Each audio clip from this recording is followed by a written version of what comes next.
రామాయణం పెద్దలతో పాటు పిల్లలు కూడా వినాలి, అవగుణములు పోతాయి, వాళ్ళు సంతోషంగా ఉంటారు, సమాజం సంతోషంగా ఉంటుంది. ముని ఎలా చెప్తున్నారో చూడండి. మునికి దోషం పట్టుకునే లక్షణం ఉండదు, కానీ అవతల వాడి గురించి ఒక నిష్పాక్షికమైన మాట. దృష్టశ్చ జితకాశీంచ. వాడికి పని ఏమిటంటే పొగరెక్కడుందో అక్కడ నిష్కారణ యుద్ధాన్నది ఆహ్వానిస్తుంది. దానికి ఏం కారణం లేకుండా వాడు గొడవకు వస్తాడు.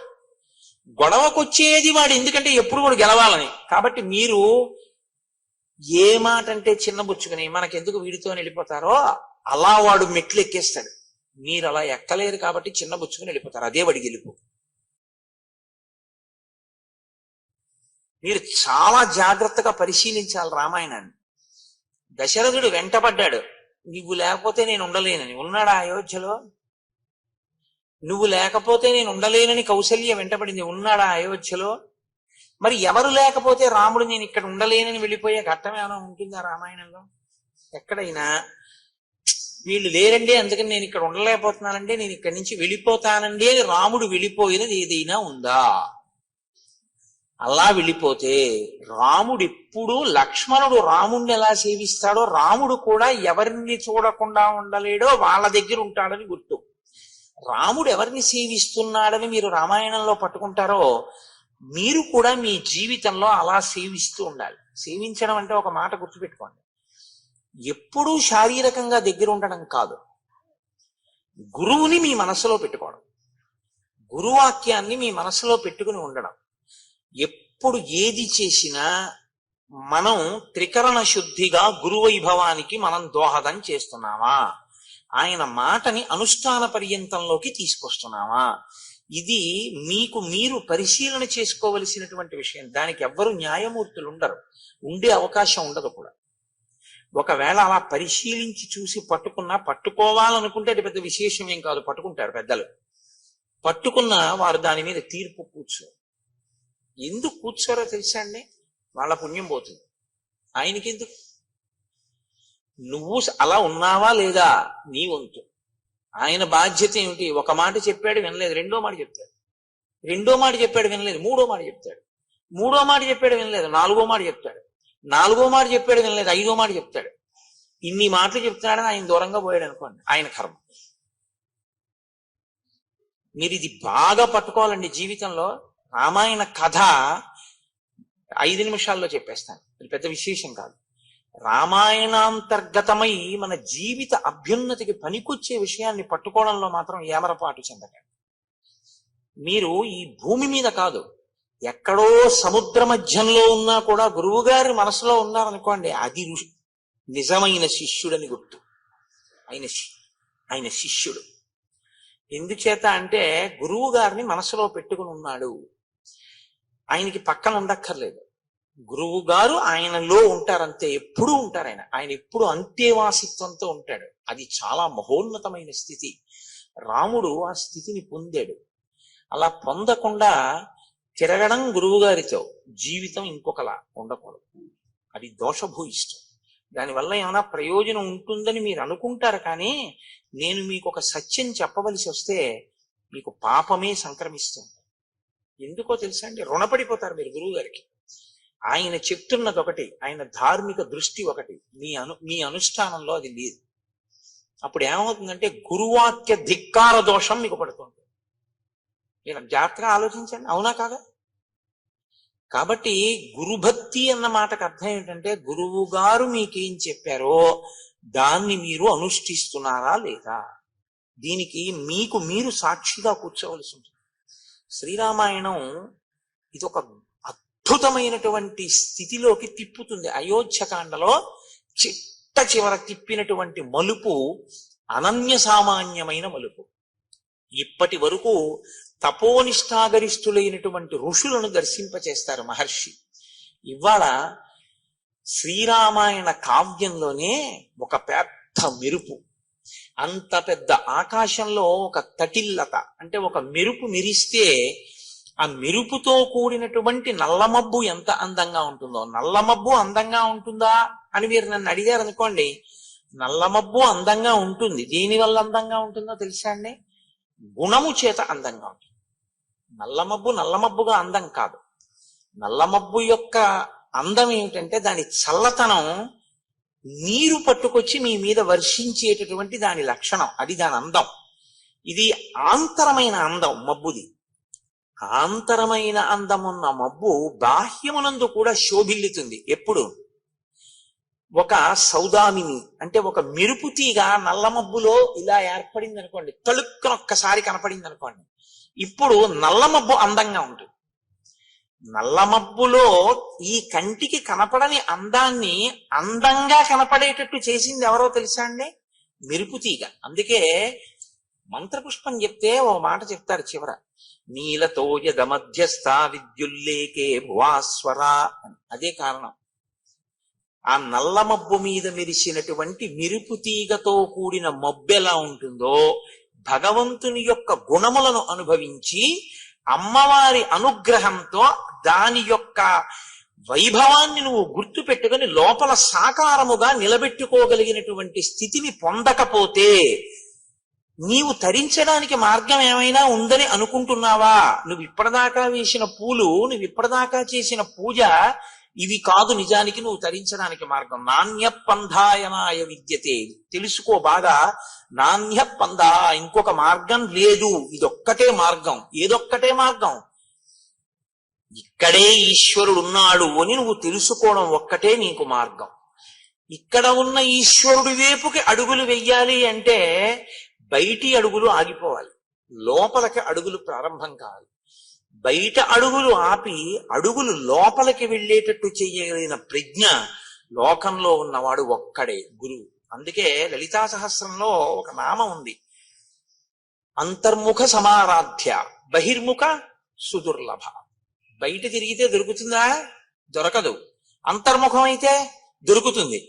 బహిర్ముఖం నీ అంత నువ్వు అయిపోగలవు, దానికి ప్రజ్ఞే ఉండదు. ఎవడైనా అయిపోతాడు బహిర్ముఖుడు, అది దానికి పెద్ద విశేషం ఏముందండి. అంతర్ముఖుడివిక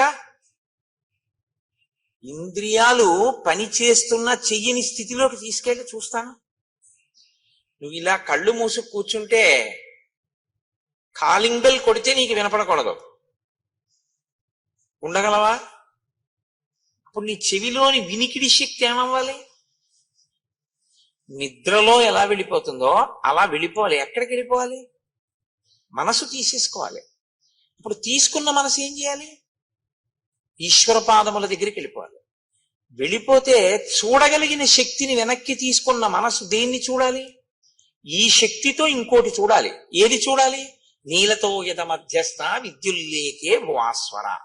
మెరుపు తీగతో కూడిన నల్లమబ్బు తళుక్కునొక్కసారి మెరుస్తుంది.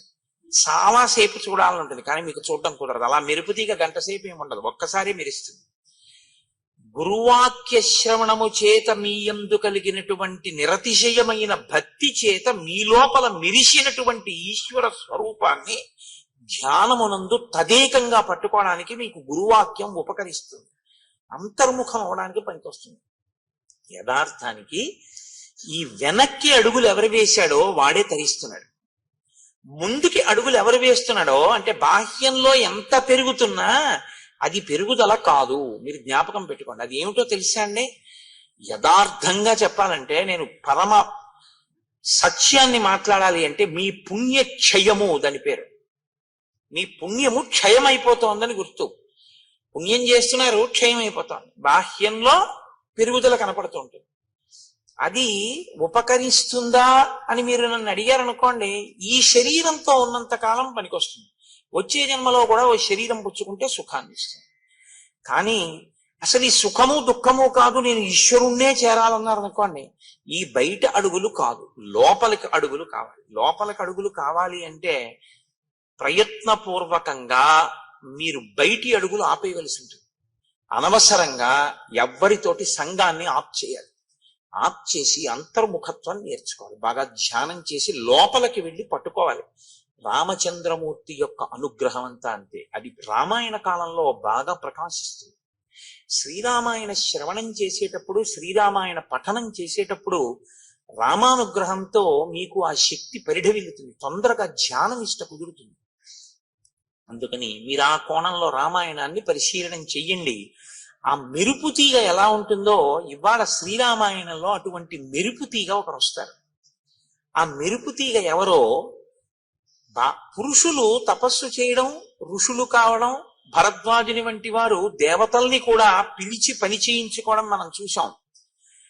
ఒక స్త్రీ ఎంత స్థితికి ఎదిగిందో, త్రిమూర్తుల్ని తన బిడ్డలుగా ఎలా చేయగలిగిందో ఇవాళ మీరు చూస్తారు.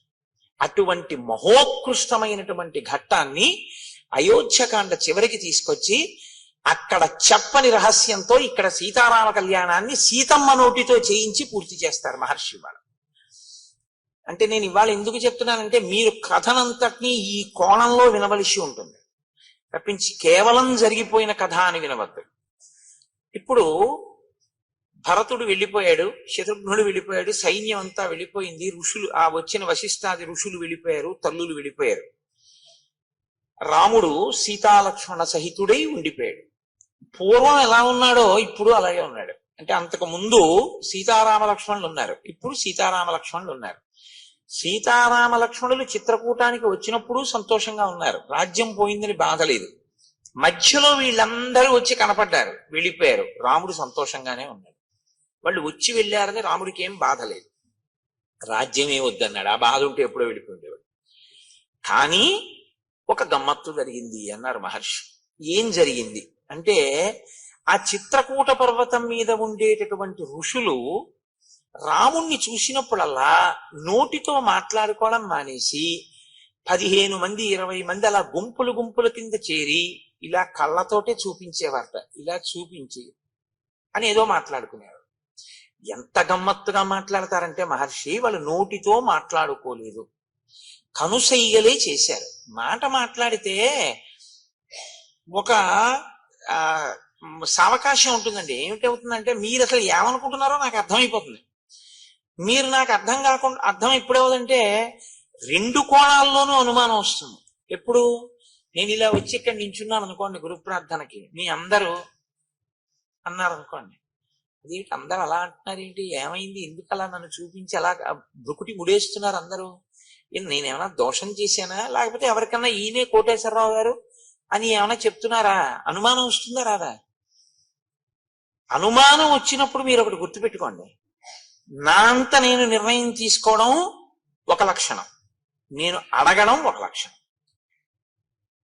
నేను 2-3 పర్యాయాలు చూసి వీళ్ళు నన్ను ఏదో వెటకారం ఆడుతున్నారు, నన్ను చిన్నతనం చేసి వీడే తగుదనమ్మా అని వచ్చి ఇక్కడ రామాయణం చెప్తున్నాడు, ఏదో పెద్ద తెలుసుని అనుకుంటున్నాడు అని నా వంకి ఇలా చూపిస్తున్నారు అని నేను అనుకున్నాను అనుకోండి, నాకు మీ పట్ల భిన్నాభిప్రాయం ఏర్పడుతుంది. దానికి వ్యతిరేకంగా ఈయనే రామాయణం చెప్తున్నాడు, ఎంత బాగా చెప్తున్నాడో అనుకుంటున్నారు వాళ్ళు అని నేను అనుకున్నాను అనుకోండి, అహంకారం వస్తుంది కదా. 2 ప్రమాదమే. ఇప్పుడు నేను ఏ ఇబ్బంది లేకుండా మిమ్మల్ని అడిగాను అనుకోండి, ఏమమ్మా ఎందుకు ఇలా అంటున్నారు, ఏమైనా ఇబ్బంది కలిగిందా తల్లి నా వల్ల అని అడిగాను అనుకోండి. అప్పుడు మీరు ఏదో ఒక విషయాన్ని నాకు చెప్పారనుకోండి, మన మధ్య అవగాహన కుదురుతుంది. అంటే విషయాన్ని తెలుసుకోకుండా నిర్ణయానికి వద్దామనుకుంటే అడగక్కర్లేదు, వాళ్ళని నేను అడగడం ఏమిటనుకోవాలి. అలా కాదు, వాళ్ళకి తెలియకపోవచ్చు, మనం కనుక్కుందాం అన్న ఔదార్యం ఉంటే కనుక్కోవాలి. ఇప్పుడు ఇందులో 2 నేను అందుకే మీతో మనవి చేసింది, రామాయణం పైకి కనపడినట్టు ఉండదు, రాముని యొక్క శీలాన్ని చూపిస్తూ ఉంటుంది. నువ్వు కూడా ఇలా ఉండాలి జీవితంలో, ఎందుకంటే ఏదో ఒకనాడు మిమ్మల్ని చూపించి అనేది కనపడుతుంది, మీరు కంగారు పడిపోకూడదు, మీకు అయోధ్యకాండ జ్ఞాపకానికి రావాలి. కాబట్టి చూడండి, నైనైర్భృకుటీభిశ్చ రామం నిర్దిశ్య శంకితాః అన్యోన్యముపజల్పంతః శనీశ్చక్రు మిథ కథాః. అక్కడ ఉన్న మునులందరూ రాముణ్ణి కన్నులతోటి, భృకుటీభిశ్చ కనుబొమలతోటి, అంటే అని కనుబొమలు ఎత్తి చూపిస్తున్నారు అని కళ్ళతో చూపిస్తున్నారు. రాముడు చూశాడు, ఒకసారి కాదు 2 సార్లు కాదు, తను వెడుతున్నప్పుడు తను వస్తున్నప్పుడు గుంపులు గుంపులుగా ఇలాగే మాట్లాడుకుంటున్నారు, నోటితో కాదు కనుసైగలతో. వీళ్ళని ఒక్కొక్కళ్ళని అడగడం కన్నా వీళ్ళందరికీ కులపతి ఒకరు ఉంటారు. కులపతి అన్నమాట రామాయణంలోదే. కులపతి అంటే 1000 మంది శిష్యులు ఉన్నవాడు, 100 శిష్యులు ఉన్నవాడు ఎక్కడికైనా వచ్చాడు అంటే చాలా గొప్ప విషయం. అటువంటి ఆయన్ని చాలా బహుధా జాగ్రత్తగా చూడాలి. అంటే జీవితంలో 100 మంది తనని అనువర్తించేట్టుగా వాళ్ళ మనసు మారేటట్టుగా మాట్లాడగలిగినటువంటి వాగ్వైభవము తపస్సు చేత సాధించుకున్నవాడు. వాక్కుకి శక్తి మామూలుగా వస్తుందని మీరు అనుకోకండి. కేవల తపస్సు చేతనే వాక్కు అగ్నిహోత్రం అవుతుంది. అటువంటి వారి మాటలే ఎదుటివారి హృదయం మీద పనిచేస్తాయి. కాబట్టి 100 శిష్యులు అనుగమిస్తే ఆయన ప్రత్యేకంగా ఆరాధింపబడతాడు. చాలా గొప్పవాడు అని నిర్ణయం. కులపతి అంటే 1000 మంది శిష్యులు ఉన్నారని గుర్తు. ఆ కులపతి దగ్గరికి వెళ్ళి నమస్కరించి రాముడు అడిగాడు, ఎందుకు ఈ మునులందరూ నన్ను చూసి కనుబొమలెత్తి మాట్లాడుతున్నారు? ఏమైనా కారణం ఉందా? తన వైపు నుంచి ముందు చెప్పాడు. ఇది రాముడి పెద్ద మనసు అంటే. నా భార్య నన్ను అనుగమించి వచ్చింది, ఏమీ తెలియదు, అమాయకురాలు. ఒకవేళ ఆమె వలన మీకు ఎవరికైనా ఏమైనా ఇబ్బంది కలిగిందా? నా తమ్ముడు ఇంకా చిన్నవాడు, నాతో పాటు వచ్చాడు. నా తమ్ముడు ఏమైనా తెలియక అపరాధం చేశాడా? ఒకవేళ అలా జరుగుంటే క్షమించండి. ఏమి జరిగిందో నన్ను చూసి మీరు ఎందుకు అలా అనుకుంటున్నారో నాకు ఒక్కసారి చెప్తారా అని అడిగాడు. ఇది ఎంత వినయం చూడండి. రాముణ్ణి అనుసరించిన వారి యొక్క నడవడి అలా ఉంటుంది. అంటే ఇంకా వినయానికి హద్దుండదు. ఆ వినయం అంత గొప్పగా ఉంటుంది పెద్దల దగ్గర ప్రవర్తించేటప్పుడు. ఆయన అన్నారు, ఏమీ లేదు నాయన, ధర్మాత్మురాలు సీతమ్మ వల్ల మాకు అపచారమా? అసలు ఆ మాట ఊహకే అందదు అన్నారు. లక్ష్మణస్వామి అటువంటి వాడు కాడు. మరి మేమెందుకు ఇలా అనుకుంటున్నామంటావా? నీకు చెప్తాను చూడు. రావణావరజక్కశ్చిత్ ఖరో నామీహ రాక్షస ఉత్పాట్య తాపసాన్ సర్వాన్ జనస్థాన నికేతనాన్. రావణాసురుని యొక్క సోదరుని వరస కలిగినటువంటి ఖరుడనేటటువంటి రాక్షసుడు ఉన్నాడు. ఆయన ఇక్కడికి దగ్గరలోనే ఉన్నాడు. ఆయన తాపసులను వేధించడమే లక్షణంగా కలిగినటువంటి వాడు. దృష్టశ్చ జితకాశీచ నృశంస పురుషాదక అవలిప్తశ్చ పాపశ్చ త్వాంచ తాత నమృష్యతే. ఆయన దృష్టశ్చ పొగరుబోతువాడు, చాలా విశేషమైన పొగరు. కాబట్టి యువతల వాళ్ళని లక్ష్య పెడదామని ఉండదు. పొగరు అనేటటువంటిది ఎలా ఉంటుందంటే దానికి ఒక ప్రయోజనం ఉండదు. మీరు గుర్తుపెట్టుకోండి. పొగరు అనేటటువంటిది ఏమిటో తెలుసా అండి? ప్రతి చిన్న విషయంలో తను గొప్పవాణ్ణి అనుకుని సంతోషపడిపోతుంటాడు. దానికి పొగరని పేరు. పొగరంటే నేను ఇంకా బాగా మీకు అర్థమయ్యేట్టు చెప్పాలంటే, కారు ఇలా తిరగాలి సందులోకి, అతను సైకిల్ అడ్డంగా పెట్టుకుని నించున్నాడు, కారు తిరుగుతోంది. ఏం చేయాలి? అతను సైకిల్ పక్కకి తీసేయాలి. నేను తీయడం ఏంటి? నేను ఎందుకు తీయాలి? ఏంటి? తీయాలి. కారు తిరుగుతోంది కాబట్టి నువ్వు తీయాలి, లేకపోతే రెండు గుద్దుకుంటాయి. కాబట్టి కారు పెద్దది, సైకిల్ చిన్నది. కారు తిరగాలంటే సైకిల్ తీయాలి. ఇలా నువ్వు అనుకుంటే తీసేయచ్చు. నేను తీయడం ఏంటి? దానికి ఏమన్నా అర్థం ఉందా? ఆ కారు ఎవరో, ఆ కారులో ఉన్నవాడు ఎవరో నీకేం తెలియదు, నువ్వెవరో ఆయనకి తెలియదు. వెళ్ళవలసింది కారు, తీయవలసింది సైకిల్. కారుని తీసేయడం కుదరదు, ఎందుకంటే అది పెద్దది, తిరుగుతోంది, తిరగాలి. దాని ధర్మం. నువ్వు నించున్నావు, పక్కకి పెడితే వెళ్ళడు. ఒకవేళ మీరు ఏమయ్యా అలా నించోపోతే కొంచెం పక్కకి తీయచ్చు కదా అన్నారు అనుకోండి, నువ్వు వెళ్ళొచ్చుగా అలా అంటాడు. దానికి పొగరని పేరు. అంటే మీరు ఇక మాట్లాడకూడదు. పోన్లేండి క్షమించండి అన్నారు. దాన్ని మీరు వాదించకూడదు అలాంటి వాళ్ళతో. ఎందుకో తెలుసా అండి? ఎప్పుడూ మానసికంగా తను గొప్పవాణ్ణి అనుకోవాలనేటటువంటి ప్రయత్నంతో ఉంటాడు. అది తనంత తాను మార్చుకోవాలి. రామాయణం నేర్పుతుంది మనకు. వాడు రాక్షసుడు, వాడికి బాధ పెట్టడమే. కాబట్టి ఇప్పుడు మీరు కారులోంచి దిగి కానీ అద్దం దింపి కానీ మీరు ఏమయ్యా పక్కకి పెట్టచ్చుగా సైకిల్ అని మీరు అన్నారు అనుకోండి, వాడు ఏమంటాడంటే, ఏ అలా వెళ్ళలేవా, నువ్వంటున్నావేంటి అంటాడు. మాట పెరిగి దాని గురించి నేను ఎందుకు చెప్పడం? కాబట్టి అది పొగరు, అది ఉండకూడదు జీవితంలో. అది చాలా దోషభూయిష్టం అండి. అది దానికి అసలు అర్థమే ఉండదు. ఇంకా పరిచయం లేకుండా కూడా ఎంత పొగరుగా ఉంటారో నేను చెప్పలేను. చాలా మందిని చూస్తుంటాం. అది దిద్దబడాలి. నేను అందుకే చెప్తుంటాను, రామాయణం పెద్దలతో పాటు పిల్లలు కూడా వినాలి. అవగుణములు పోతాయి, వాళ్ళు సంతోషంగా ఉంటారు, సమాజం సంతోషంగా ఉంటుంది. ముని ఎలా చెప్తున్నారో చూడండి. మునికి దోషం పట్టుకునే లక్షణం ఉండదు, కానీ అవతల వాడి గురించి ఒక నిష్పాక్షికమైన మాట. దృష్టశ్చ జితకాశీంచ. వాడికి పని ఏమిటంటే పొగర ఎక్కడుందో అక్కడ నిష్కారణ యుద్ధాన్నది ఆహ్వానిస్తుంది. దానికి ఏం కారణం లేకుండా వాడు గొడవకు వస్తాడు. గొడవకొచ్చేది వాడు, ఎందుకంటే ఎప్పుడు వాడు గెలవాలని. కాబట్టి మీరు ఏ మాట అంటే చిన్నబుచ్చుకుని మనకెందుకు వీడితో వెళ్ళిపోతారో అలా వాడు మెట్లు ఎక్కేస్తాడు. మీరు అలా ఎక్కలేరు కాబట్టి చిన్నబుచ్చుకుని వెళ్ళిపోతారు. అదే వాడి గెలుపు. ఎన్ని మాటలు గెలిచాడో అన్ని మాటలు ఉండకూడని రీతిలో ప్రవర్తిస్తూ ఉంటాడు. జితకాశీచ నృశంస, క్రూరుడు. క్రూరుడంటే అవతల వారి బాధ తనకి సంతోష హేతువుగా బతికేటటువంటి వాడు. పురుషాదక, మనుష్యుల్ని తింటూ ఉంటాడు. వాడికి అదొక లక్షణం. అవలిప్తశ్చ, విపరీతమైనటువంటి గర్వం. ఇవన్నీ మనసులో పెట్టుకుని నా అంతవాణ్ణి నేను అనుకుంటూ ఉంటాడు ఎప్పుడు. పాపశ్చ, పాపశ్చ అంటే వాడు ఈశ్వరుడి వైపుకి అడుగులు వెయ్యకుండా వీడు చేసిన ఈ పనులే వాడికి ప్రతిబంధకంగా వస్తాయి. ఇది ఎక్కువైతే ఏమవుతుందో తెలుసా అండి? రామాయణంలో మీరు అది పట్టుకోవాలి. పాపం పెరుగుతూ ఉంటే మీరు భగవంతుడి వైపుకి వెళ్ళి మనసు మార్చుకున్నారా, పాపం తరిగి ఈశ్వరుడి వైపుకి ఎడతారు. మీరు ఈశ్వరుడి వైపు అడుగులు వేయకుండా పాపాన్ని పెంచుకున్నారా, ఈశ్వరుడి చేతిలో నిహతులవుతారు. అప్పుడు ఏం చేయాలంటే ఈశ్వరుడికి ఇంకొక మార్గం ఉండదు కాబట్టి పడగొట్టేస్తాడు ఆయన. వీడు మారట్లేదు, నేనేం చేయను, ఇంక ఉపాధి ఇచ్చినందుకు చేస్తున్నాడు ఈ అల్లరి, కాబట్టి ఉపాధి తీసేయాలి. ఇప్పుడు మీరు పిల్లాడిని ఆడుకోరా అని చెప్పి ఏదో చిన్న ధనస్సు, ప్లాస్టిక్ ధనస్సు ఇచ్చారండి.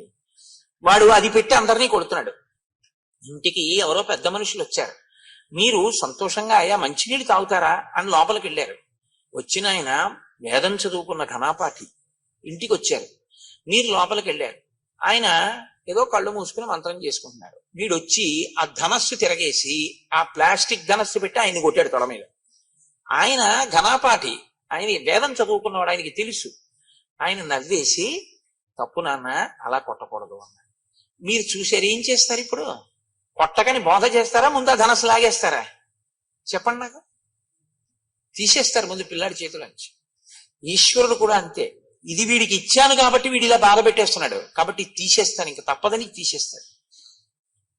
అదే పాపమును తీయడానికి ఈశ్వరుడు రావడము అన్న మాటకు అర్థం అది. నువ్వు పెంచుకుంటూ పోతే నిన్ను తీసేయడం వినా మార్గం లేని స్థితి వస్తుంది. నువ్వు ఏదైనా అడ్డు పెట్టుకుని విపరీతంగా అహంకరిస్తే దాన్ని తీసేయడం వినా ఈశ్వరుడికి ఇంకో మార్గం లేకుండా పోతుంది. ఇది ఎప్పుడూ చాలా జాగ్రత్తగా జ్ఞాపకం పెట్టుకోవాలి. ఇంకో పెద్ద ధనస్సు, ఇంకో 4 బాణాలు కూడా ఎప్పుడు ఇస్తాడు తండ్రి గారు? తాతగారండి ఇంటికి ఎవరో పెద్దలు వచ్చారు, బాణం అక్కడ పెట్టేసి ఆయన కాళ్ళకి దండం పెట్టాను తాతగారండి అన్నాడు అనుకోండి, మనవాడు ఏది అడిగినా కొనిస్తాడు తాతగారు. ఇంకో తుపాకీ కూడా, బొమ్మ కూడా కొనిచ్చిస్తాడు. ఎందుకని? ఇంటికి ఘనాపాటి గారు వస్తే కొట్టడు, వాడు దండం పెడతాడు. వాడికి తెలుసు, యుక్తాయుక్త విచక్షణ తెలుసు. కాబట్టి ఎవరికి ఇస్తాడు ఈశ్వరుడు? ఎవడు ఈశ్వరుడు చెప్పినట్టు వాడతాడో విభూతిని వాడికి ఇస్తాడు. ఎవడు ఈశ్వరుడు ఇచ్చిన దాన్ని ఈశ్వరుడు చెప్పని దానికి వాడుతున్నాడో వాడికి ఆ విభూతి తీసేస్తాడు. దీన్ని మీరు గుర్తు పెట్టుకోవడమే పాపము అని పేరు. అది అవతల పెరుగుతుంది, పెరగడం అని పడిపోవడానికి. రాముడితో చెప్తున్నాడు ఈ విషయాలు. కాబట్టి కరుడు ఎవరి చేతిలో పడిపోతాడు? రాముడి చేతిలోనే పడిపోతాడు. తర్వాత అరణ్యకాండ వచ్చేస్తోంది రేపటి నుంచి. పడిపోతాడంతే. 14,000 మంది వచ్చినా ఒక్కడే పడగొట్టేస్తాడు. ఈశ్వరుడు ఒక్కడు చాలు పడగొట్టేయడానికి. ఎంతమందినైనా పడగొట్టేస్తాడు ఆయన. ఎందుకంటే ఆయన అఖిలాండ కోటి బ్రహ్మాండ నాయకుడు. ఆయనది చెయ్యగలడన్న భయంతో నువ్వు బతకడం భక్తి అని. అది లేని విచ్చలవిడితనం ప్రమాదమునకు హేతువై ఉంటుంది. కాబట్టి అవలిప్తశ్చ పాపశ్చ త్వాంచ తాత నమృష్యతే. నాయనా, ఈ కారణం చేత మేము ఇక్కడ ఉండకుండా బయలుదేరాలి అనుకుంటున్నాం. తర్వాత అతను నీ ఉనికిని సహించలేకపోతున్నాడు. ఎందుకో తెలుసా? నీవు క్షత్రియుడవు. నువ్వు కావాలి అని ఇంతమంది వచ్చి రాజ్యపాలన చేయమని అడుగుతున్నారు. నీకు శస్త్రాస్త్రములు తెలుసు. నువ్వు చేతిలో ఒక గొప్ప కోదండాన్ని, అక్షయబాణ తూణీరాల్ని, కవచాన్ని కట్టుకు తిరుగుతున్నావు. నీవు అతనితో యుద్ధం చేస్తావేమో, మాతో కలిసి ఉంటున్నావు కాబట్టి మమ్మల్ని రక్షించి అతన్ని పడగొడతావేమో అని వాడు భయపడుతున్నాడు. ఆ భయపడడం వల్ల ఏం చేస్తున్నాడో తెలుసా? తం యదా ప్రభృతి హ్యస్మిన్ ఆశ్రమే తాతవర్తసే తదా ప్రభృతి రక్షాంసి విప్ర కుర్వంతి తాపసాన్. నీవు ఇక్కడికొచ్చి మేము నీతో అన్యోన్యంగా ఉండి నువ్వు మాతో అన్యోన్యంగా ఉంటే రేపు మనిద్దరికీ శత్రువు అతను కాబట్టి మమ్మల్ని రక్షించడానికి నువ్వు తనని వేధిస్తావని అనవసరంగా మమ్మల్ని ఎక్కువగా వేధిస్తున్నాడు. ఇప్పుడు విచిత్రమైనటువంటి వికృతమైన రూపాలు చూపిస్తున్నాడు. మేము భయపడిపోతున్నాం. హోమం చేసుకుందాం అక్కడ సృక్కులు స్రవాలు పెట్టుకుంటే విసిరేస్తున్నాడు. నెయ్యి పెట్టుకుంటే వంపేస్తున్నాడు. అగ్నిహోత్రాన్ని వేలిస్తే ఆర్పేస్తున్నాడు. తాపసులు అలా వెళ్ళిపోతుంటే పట్టి చంపేసి తినేస్తున్నాడు. పూర్వం వీళ్ళు మన్నేం చేస్తారని ఊరుకునేవాడు. ఇప్పుడు మా యందు క్రోధం అతిశయించింది. దీనికి కారణం నువ్వు ఇక్కడికి రావడమే. అందున ఇప్పుడు నీ వాళ్ళందరూ వచ్చారు కాబట్టి ఇప్పుడు ఉంటాడా? అసలు ఊరుకోడు. మమ్మల్ని అందరినీ ఇలా వరుసగా చంపేస్తున్నాడు. అందుకే నువ్వు ఇక్కడుండు, మేము ఇంకో చోటికి వెళ్ళిపోతాం. నువ్వు వెళ్ళు, నువ్వు వచ్చాక మాకు ఇబ్బందులు వస్తున్నాయని మేము అనం. ఎందుకో తెలుసా? ఇది మర్యాద అన్నమాట. మనమైతే కోర్టులో కేసులన్నీ ఏమిటంటే ఇది నాది, ముందు నేను వచ్చాననే గొడవలు. మునుల గొప్పతనం ఏంటంటే నువ్వు వచ్చో ఉండు, మేము వెళ్ళిపోతాం. ఇతరుల ప్రశాంతత కోరుకుంటారు తప్ప తమ అధికారాన్ని వాళ్ళు కోరుకోరు. వాళ్ళని మునులు అంటారు. మౌనంగా ఉండి ఎప్పుడూ ఈశ్వర విషయాన్ని మననం చేస్తారు కాబట్టి వాళ్ళకి ముని అని పేరు. కాబట్టి మేము వెళ్ళిపోతాం నాయన ఇక్కడి నుంచి అని అన్నారు. ఆయన ఇంటికి వాళ్ళందరూ వేరే చోట కందమూలాలు దొరుకుతాయి అక్కడికి మేము వెళ్ళిపోతాము అని చెప్పి వెళ్ళిపోయారు. కానీ రాముడుట వాళ్ళు వెళ్ళిపోతే ఉండలేకపోయాట. ఇది మీరు పట్టుకోవాలి. మిగిలినవి ఏమి పోయినా ఉంటాడు, ఋషులు లేకపోతే ఉండలేకపోయాట. ఎందుకు అంటేట తనన్నా వాళ్ళ ఆశ్రమానికి వెళ్ళి కూర్చునేవాట, వాళ్ళన్నా రాముడి దగ్గరికి వచ్చేవాట. ఎందుకండి? ఏముంటుంది వాళ్ళకి? వాళ్ళ దగ్గరికి వెళ్ళి మంచి విషయాలు అడిగి తెలుసుకునేవాడు. లేదా వాళ్ళందరినీ పిలిచి కూర్చోపెట్టి కందమూలాలు పెట్టి వాళ్ళందరినీ 4 మంత్రాలు చదవమని 4 మంచి మాటలు వాళ్ళ దగ్గర వినేవాడు. అటువంటి వాళ్ళు దగ్గరుండి వాళ్ళ మంచి మాటలు వినకపోతే నేను ఒక్కడిని ఏదో 14 ఏళ్ళు పూర్తి చేసేయడానికి అడవిలో ఉన్నానంటే అడవిలో ఉన్నానంటానికే. అటువంటి మహాత్ముల సంగము చేత నా బుద్ధిని నేను బాగా పదును పెట్టుకోవాలి. అందుకని వాళ్ళు లేకుండా నేనుంటే ప్రయోజనమే ఉంటుంది. ఎవరుండకూడదో వాడు ఉన్నాడు. వాడికి నాకు యుద్ధం తప్ప ఇక్కడ ఉండడం వల్ల ప్రయోజనం ఏమిటి? కాబట్టి నేను కూడా వేరొక చోటుకి వెళ్ళిపోతాను. ఈ నిర్ణయం తీసుకున్నట్ట. కాబట్టి బాగా జ్ఞాపకం పెట్టుకోండి, జీవితంలో మీకు అనుబంధం అన్నది ఎప్పుడూ ఎవరితో ఉండాలి? మానసికంగా ఇలా సిద్ధపడి ఉండాలి. ఎప్పుడు ఋషులతోటి సంగముతో ఉండాలి మనిషి. ఋషులతోటి సంగం అంటే ఎవడు వేదాన్ని నమ్మాడో, శాస్త్రాన్ని నమ్మాడో, ఎవడు నిజంగా ఈశ్వరుణ్ణి చేరుకునేటటువంటి ప్రయత్నంలో జీవనాన్ని చేస్తున్నాడో అటువంటి వాడితోటి సంగము నీ జీవితాన్ని కూడా ఉద్ధరిస్తుంది తప్ప ఆయన్ని వదిలేసి మిగిలినవన్నీ మీరు పక్కనెట్టుకున్నా ఉపయోగం ఉండదు. మిగిలినవన్నీ వదిలేసి ఆయన్ని పట్టుకుంటే మీరు వద్దన్నా కూడా మీకు మళ్ళీ వచ్చేస్తాయి. ఎందుకంటే మార్గం అది గొప్పది కాబట్టి అది తీసుకొస్తుంది. ఇవన్నీ పట్టుకుంటే అది దూరం చేసుకుంటే ఉంటాయని నమ్మకం ఏం లేదు. నువ్వు పట్టుకున్నా ఉంటాయని నమ్మకం లేదు. దశరథుడు పట్టాభిషేకం చేస్తానంటే అయింది ఏంటి? అవదు. కాబట్టి రామాయణం చిట్ట చివరిలో తీర్పు చెప్తోంది రాముడి కదలికలో. మీతో అన్నాను కదా, ఆయనం అంటే కదలిక, రామాయణం అంటే రాముడి కదలిక. రాముడి కదలికలు ఎలా ఉంటాయో మీరు పరిశీలనం చేయడం రామాయణం చదువుకోవడం తప్ప రామాయణం చదువుకోవడం అంటే ఇటుపక్క శ్లోకాలు ఇటుపక్క తాత్పర్యాలు చదివేసుకోవడం కాదు. ధ్యాన నిష్టతో రామాయణాన్ని పరిశీలనం చేయడం, బాగా గమనించడం, ఏ శ్లోకంలో ఏ మాట ఎలా ఉంది, ఆ మాట మన జీవితంలో మనం ఎలా అన్వయం చేసుకుని దిద్దుకోవలసి ఉంటుంది అన్నది మీరు పట్టుకుంటే రామాయణం మిమ్మల్ని చెక్కుతుంది. పట్టుకోకుండా రామాయణాన్ని రామాయణంగా ఓసారి ఇటు శ్లోకాలు ఇటు ఇది చదవడం అనేటటువంటిది ఎలా ఉంటుందో తెలుసా అండి? ఏదో నోటికి అలవాటు పడిపోయి ఏదో తిప్పేస్తుంటే ఎలా ఉంటుందో అలా ఉంటుంది. దానికి ఏమీ అర్థం ఏమి ఉండదు, ప్రయోజనం ఉండదా అంటే ఉంటుంది. కానీ నీ మనస్సు మీద ప్రభావం చూపిస్తుందా అంటే నేను ఆ హామీ ఇవ్వడం చాలా కష్టం, అలా చెప్పడం కుదరదు. అలా చదవగా ఏమైనా మరి అలా చూసే అదృష్టం ఏమైనా రామచంద్రమూర్తి కల్పిస్తారేమో అని నేను అనవలసి ఉంటుంది అంతే. కాబట్టి ఇప్పుడు రాముడు సీతాలక్ష్మణ సహితుడై, ఇక్కడ ఋషులు లేరు కాబట్టి ఇక్కడ మనం ఎందుకు అనవసరం ఉండడం, కాబట్టి మనం వేరొక చోటుకి వెళ్ళిపోతాం. ఆ ఋషులు అన్నారు నువ్వు కూడా మాతో వస్తే వచ్చేసే అన్నారు. కానీ ఇప్పుడు ఆ ఋషులతో రాముడు ఎడితే అదే ఇబ్బంది వస్తుంది మళ్ళీ. రాముడు అన్నాడు మీకు ఎందుకు, నేను మిమ్మల్ని రక్షిస్తానన్నాడు. వాళ్ళు అన్నారు ఎందుకులే ఇబ్బంది అన్నాడు. రక్షించడం అంటే ఏమిటండి? వాళ్ళతో యుద్ధం. వాళ్లతో యుద్ధం చేసిన తరువాత జయాపజయములు విధి నిర్ణీతములు.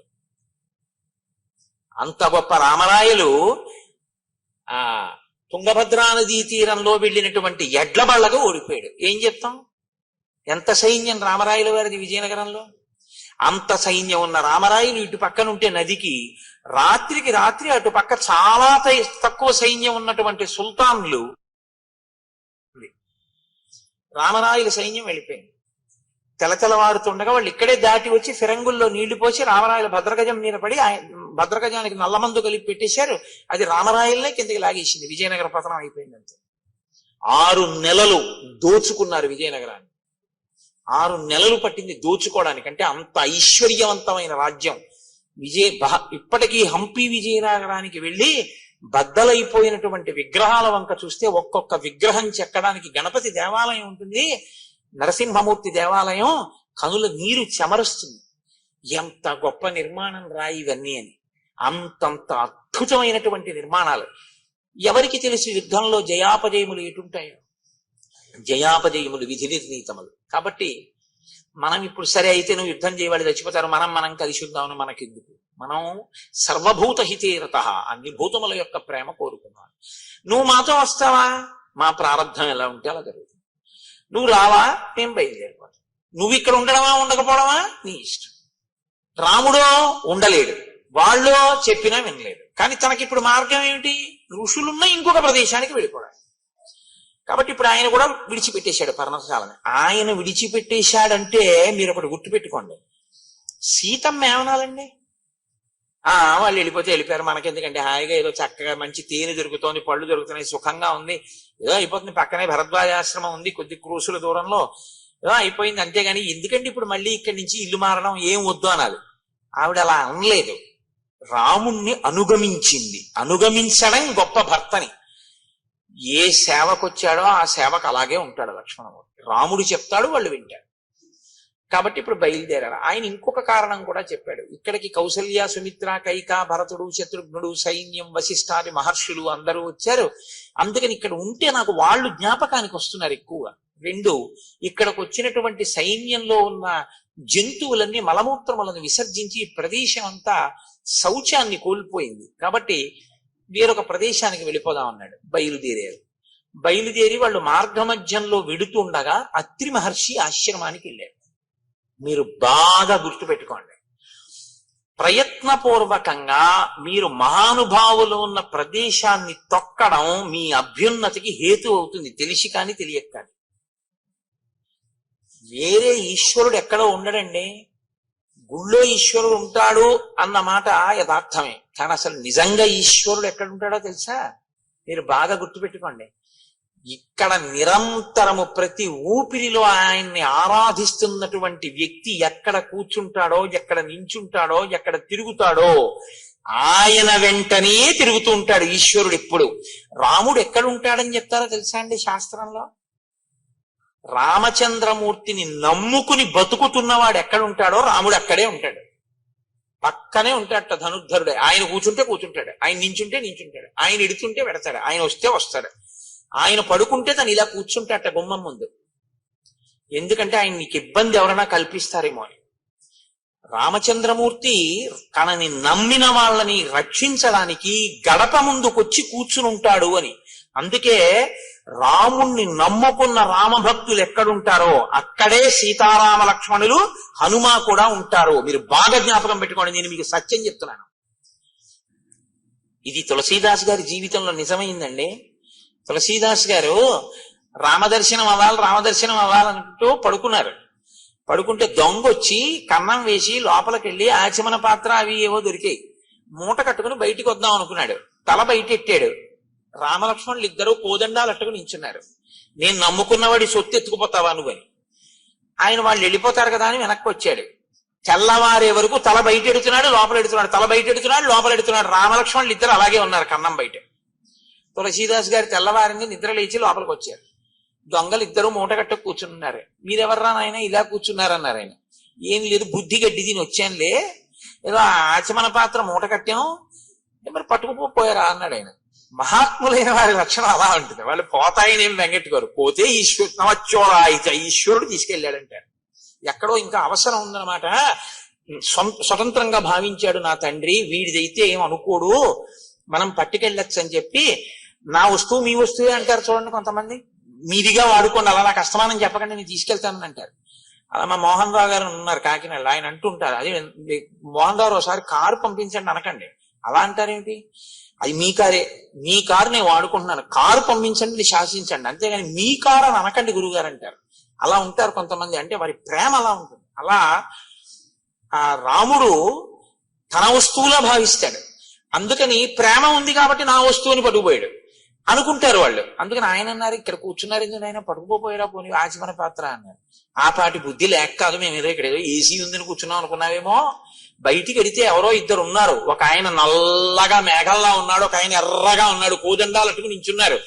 హడిలి లోపలికి వచ్చి కూర్చుంటున్నాం. బయటికి ఎడదామంటే ఎన్ని మాట్లాడితే అన్ని మాటలు ఇద్దరు మా వంకి ఇలా చూస్తున్నారు. అందరూ మళ్ళీ వెనక్కి వస్తున్నాం అన్నారు. ఆయన బయటికి వెళ్ళి చూశారు, ఎవ్వరు లేరు. అప్పుడు ఆయన ఏడిచారు తులసీదాస్ గారు. ఒక వెండి ఆచమన పాత్ర ఉన్నందుకు పోతుందేమో అని నిద్రపోకుండా, స్వామి నా పర్ణశాల ముందు కాపలా ఉన్నావా, మీరు ఎంత ధన్యులు రా, ఇన్ని మాటలు దర్శనం పొందారు, నాకు అవలేదని ఏడిచారు. నేను అందుకే మీకు మనవి చేశాను, ఎవడు రాముణ్ణి నమ్మాడో వాడు ఉన్న చోట రాముడు ఉంటాడు తప్ప ఇంకొక చోట రాముడు ఉంటాడని మీరు అనుకోకండి. రామ భక్తులు ఎక్కడున్నారో అక్కడే సీతారాములు ఉంటారు. ఆయన రావడం కన్నా ముందు వాళ్ళు వస్తారు, మీరు గుర్తు పెట్టుకోండి. ఆయన వెళ్ళిన తరువాత బిక్కమొహాలు వేసుకుని వెళ్ళిపోయాడు, ఇక్కడ తిరిగేవాడని ఆయన వెంట వెళ్ళిపోతారట వాళ్ళు. అంత ప్రేమగా ఉంటారు వాళ్ళు. మీకు ఇది ప్రత్యేకించి రామావతారంలో మెండుగా కనపడుతుందండి. త్యాగరాజస్వామి వారి విషయంలో కనపడేది, రామదాస్ గారి విషయంలో కనపడలేదండి. భద్రాచలంలో గంజిగుంటలో పడిపోయినటువంటి పిల్లవాడి శవాన్ని, ఉడికిపోయిన దాన్ని తీసుకెళ్లి రాముడి దగ్గర పెట్టి, నువ్వు ఇచ్చిన కొడుకు ఇవ్వాలనుకుంటే ఇయ్యి, లేకపోతే నీలో కలిపేసుకో. అంతరాలయంలో పెట్టి తలుపులేసి రామనామ భజన చేశాడు ఆయన. రఘురాముడు పిల్లవాడు పరిగెత్తుకుంటూ వచ్చి తండ్రి ఒళ్ళో పడుకున్నాడు. ఇవి ఇంతకన్నా ఏం నిజం కావాలి మీకు? ఈ మధ్యవారే కదా రామదాస్ గారు. ఆయన వాడినటువంటి మంగళసూత్రంలో 3వ శతమానం కూడా మనం కళ్యాణంలో చూస్తున్నాంగా. ఉన్నాడు రాముడు, మీరు నన్ను నమ్మండి, రాముడు ఉన్నాడు, ఇప్పటికీ రాముడు తిరుగుతూనే ఉన్నాడు, మీరు నమ్మి ఉన్న చోట మీ వెంట రాముడు ఉన్నాడు. రాముడు లేకపోవడం లేదు. మీరు పడుకుంటే ఆయన మీ పడుకున్న చోట ఉన్న కుర్చీలో ఆయన కూర్చుని ఉంటాడు. మీరు తింటుంటే అప్పుడు ఆయన కూడా పక్కన ఒక విస్తరి వేసుకుని ఓ అరిటాకు పెట్టుకుని మీరు ఇంత అన్నం మహానైవేద్యం పెడితే అదే సమస్త షడ్రసోపేత భోజనంగా భావించి తిని సంతోషిస్తాడు. ఎక్కడ రాముణ్ణి నమ్మిన వాడున్నాడో అక్కడే సీతారాములు కూడా ఉంటారు. అందుకే శాస్త్రంలో మాట ఉంది, రాముణ్ణి తెచ్చుకోవడానికి తేలిక మార్గం రామభక్తుణ్ణి తెచ్చుకోవడానికి. తెలుసా అండి? రామభక్తుడు వస్తే సీతారాములు వస్తారు. కాబట్టి ఇప్పుడు రాముడు బయలుదేరి అత్రి ఆశ్రమానికి వెళ్ళారు. ఆయన అన్నారు, సోత్రే రాశ్రమమాసాద్య తం వవందే మహాయశాః తం చాపి భగవాన్ అత్రి పుత్రవత్ ప్రత్యపద్యత. భగవాన్ అత్రి, ఆయన బ్రహ్మమానస పుత్రుడు. అత్రి మహర్షి అంటే సామాన్యమైనటువంటి వారు కాదు, మహానుభావుడు అత్రి. అటువంటి అత్రి మహర్షి మీకు నమస్కారం, మేము మీ ఆశ్రమానికి వచ్చాం అని. సీతారామ లక్ష్మణులు సాక్షాత్తు విష్ణువు లక్ష్మి అని అత్రికి తెలుసు, కానీ నరుడిగా ఉన్నాడు కనుక ఋషులకు ఆయనే నమస్కారం ముందు చేస్తాడు అని భగవాన్ అత్రి అని ఆయనకి నమస్కారం చేస్తే, తన పుత్రుల్ని ఎలా ప్రేమిస్తాడో అలా ప్రేమించాట. ఒక గురువుకి ఒక ఋషికి ఉండే లక్షణం అది. పిల్లలు తప్పు చేసినా ఎలా మన్నించగలడో తండ్రి, గురువు ఋషితుల్యుడు మన్నించి చేరతీస్తాడు. చేరతీశాడు కదా అని మీరు మీ నడవడి మార్చుకోకుండా మాత్రం ఉండకూడదు.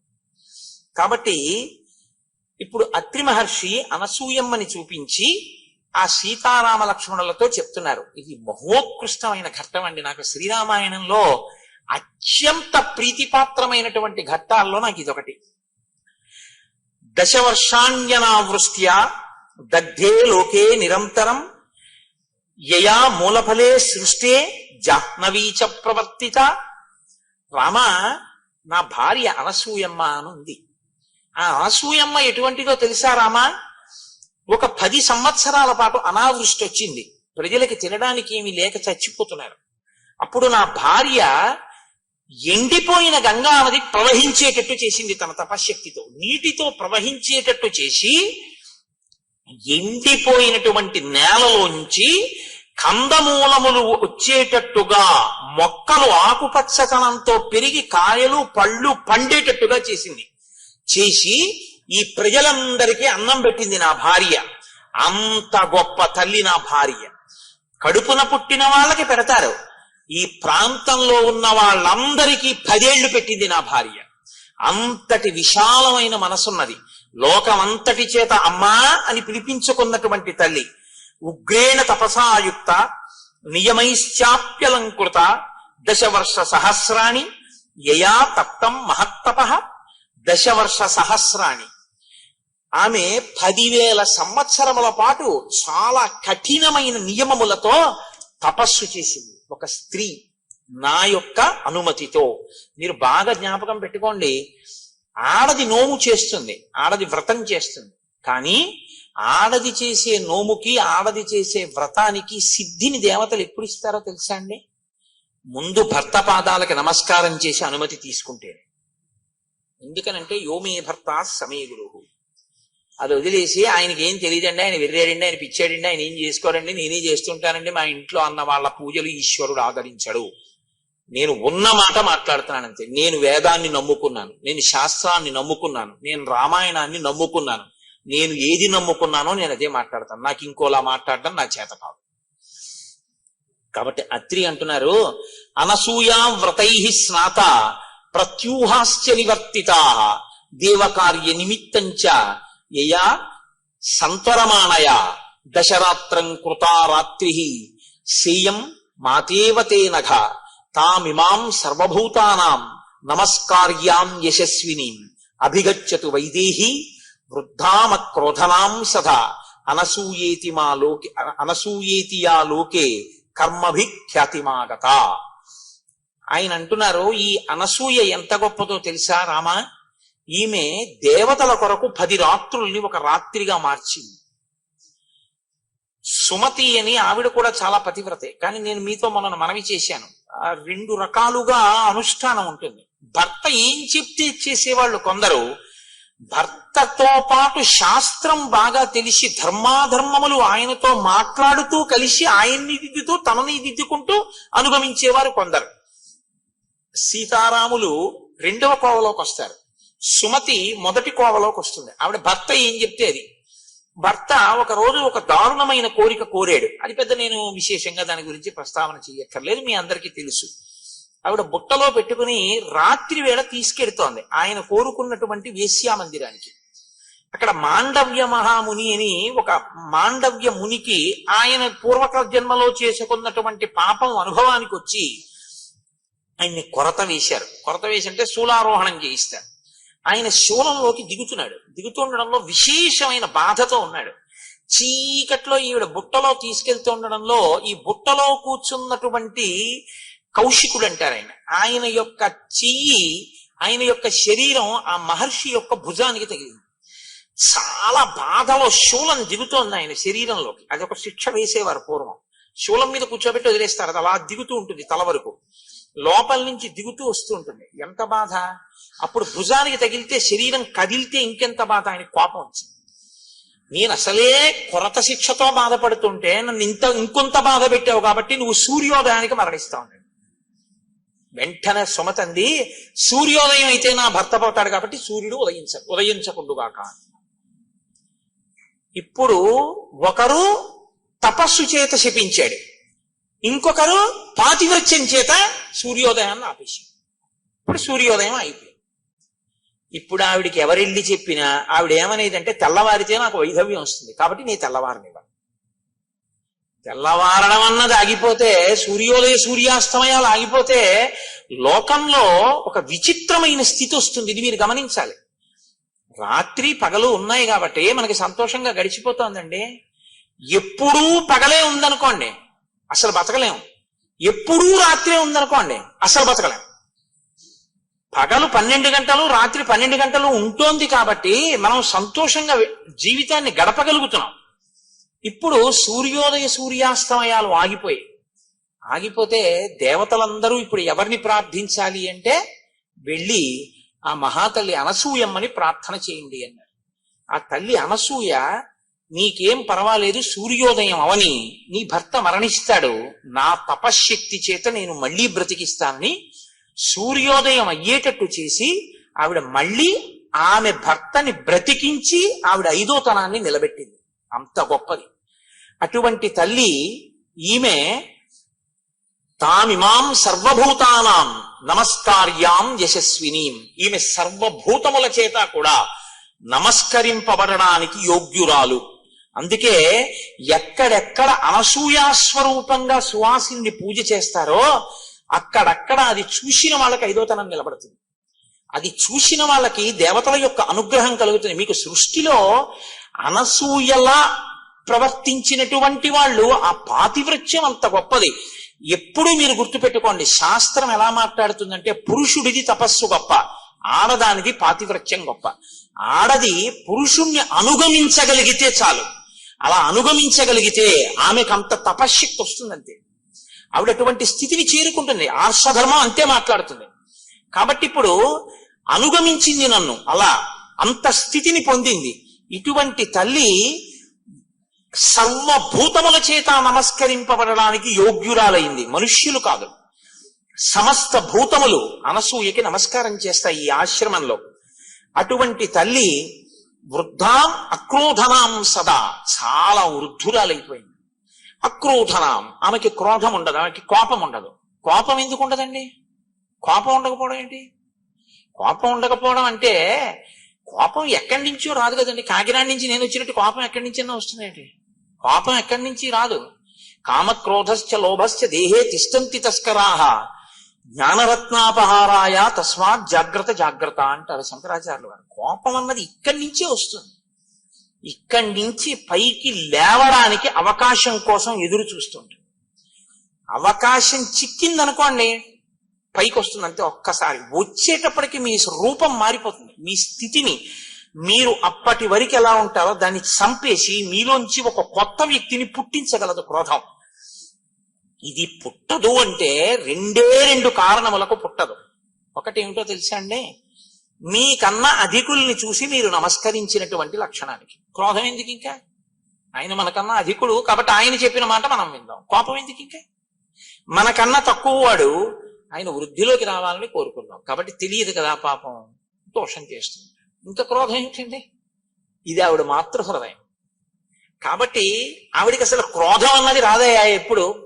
ఆవిడ వృద్ధురాలైపోయింది. ఎంత తపస్సు చేసిన పండు ఆవిడ. అంతటి గొప్ప తల్లి. అనసూయాతియాలోకే కర్మభిఖ్యాతిమాగత.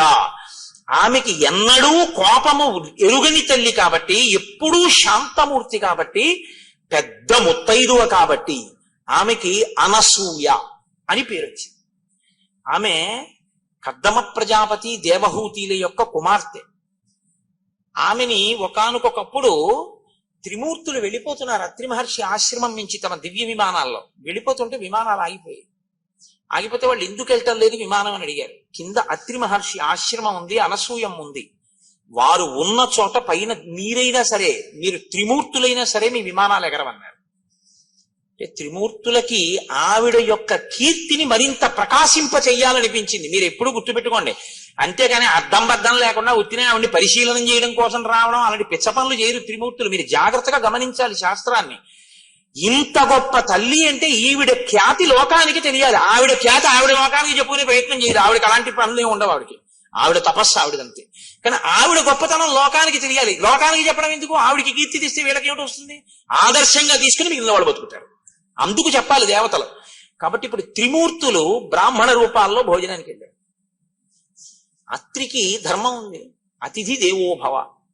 అందుకని ఆయన వాళ్ళని నిమంత్రణం చేశాడు, వచ్చి కూర్చుని భోజనం చేయొచ్చు. వాళ్ళన్నారు తీరా భోజనానికి కూర్చున్నాక, మేము ఒక వ్రతంలో ఉన్నాం. ఆ వ్రతంలో మాకు నియమం ఏమిటంటే, యజమాని భార్య మాకు వడ్డన చేసేటప్పుడు యజమాని వడ్డన చేస్తాడు, పరిశేచనాన్ని యజమాని వేస్తాడు.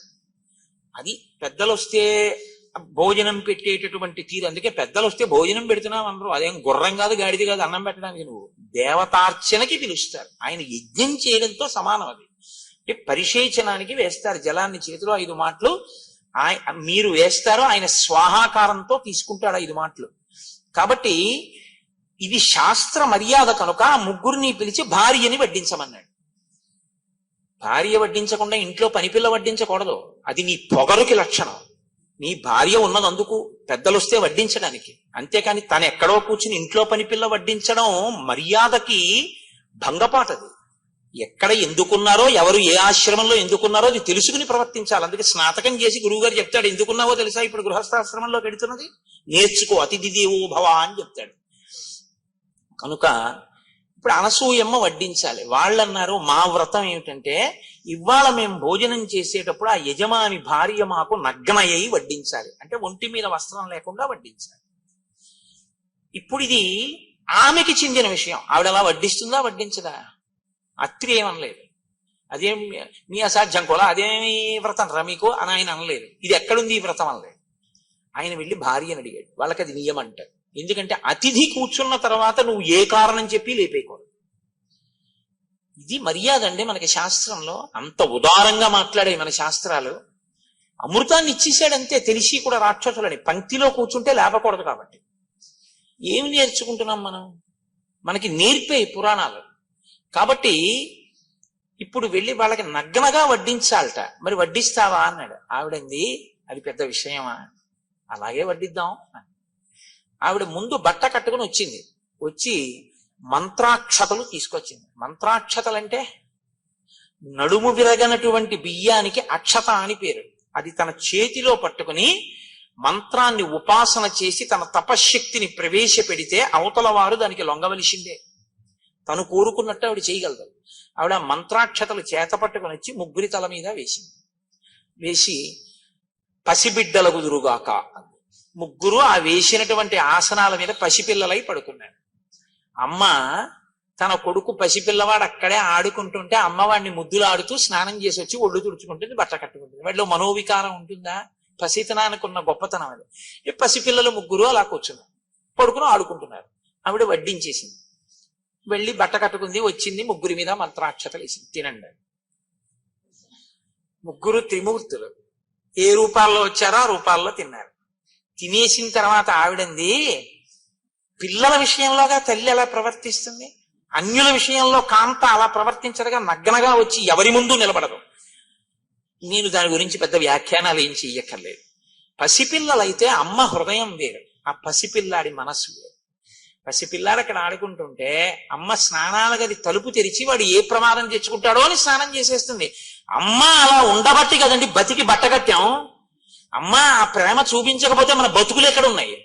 కాబట్టి అమ్మతనం బిడ్డతనాన్ని చూస్తుంది. కాబట్టి ఇప్పుడు మీరు తిన్న తర్వాత కూడా నాకు అలాగే కనపడిందండి ఆవిడ. ఇప్పుడు వాళ్ళెవరు కనపడకుండా ఉండడానికి ఇంకా వాళ్ళ ప్రమేయం లేదు. ఆవిడ తపశ్శక్తి అంత గొప్పది. అన్నం తినేయడం అయిపోయిన తర్వాత ఆవిడ మళ్ళీ అక్షతలు చేసి వేసేసింది. ముగ్గురు పసిపిల్లలు అయిపోయారు. 3 ఉయ్యాళ్ళు కట్టి పడుకోబెట్టి ఊపింది. మీకు అలా వడ్డించాను కాబట్టి నేను తల్లిని, మీరు బిడ్డలు పడుకోండి ముగ్గురు అని. ముగ్గురు పడుకున్నారు అంతే. ఆవిడ ఉయ్యలు ఊపుతాను. ఇప్పుడు పరిగెవరు తీశారు? కీర్తి ప్రకాశింపజేయడం మాట దేవుడు. ముగ్గురు ఉయ్యాల్లో పడుకున్నారని ముగ్గురు వచ్చారు. లక్ష్మి, సరస్వతి, పార్వతి ముగ్గురు వచ్చారు. ఎలా? పూజ కోసం కాదు, భర్తలు నిమ్మని పరిగెత్తుకుంటూ వచ్చారు. అమ్మా పసిబిడ్డల్ని చేసేసావు కదమ్మా, మాకు మా భర్తల్ని ఇచ్చేవా అమ్మా అని అడిగారు. అదెంత పని? మళ్ళీ మంత్రాక్షతలు వేసింది. ముగ్గురు బిడ్డలయ్యారు. ముగ్గురు కోడళ్ళకి ఇచ్చేసింది. ఇప్పుడు ముగ్గురు కొడుకులయ్యారు.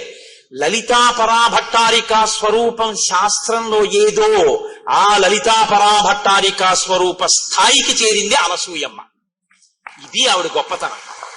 అటువంటి అనసూయ స్వరూపం గురించి చెప్పి ఆ స్వరూపాన్ని ఇక్కడ తీసుకొచ్చి ఒక సువాసిని యందు ఆవాహన చేసి పూజ చేయకపోతే దోషమైపోతుందండి. శాస్త్రాలు మీకు చూసే అవకాశం ఇచ్చేయి. ఒక సువాసిని కూర్చోబెట్టి మీరు శ్రీ సూక్తంతో ఆవాహన చేసి పూజ చేస్తే మీకు అనసూయమ్మకి జరుగుతున్న పూజ మీరు చూసేసినట్టే.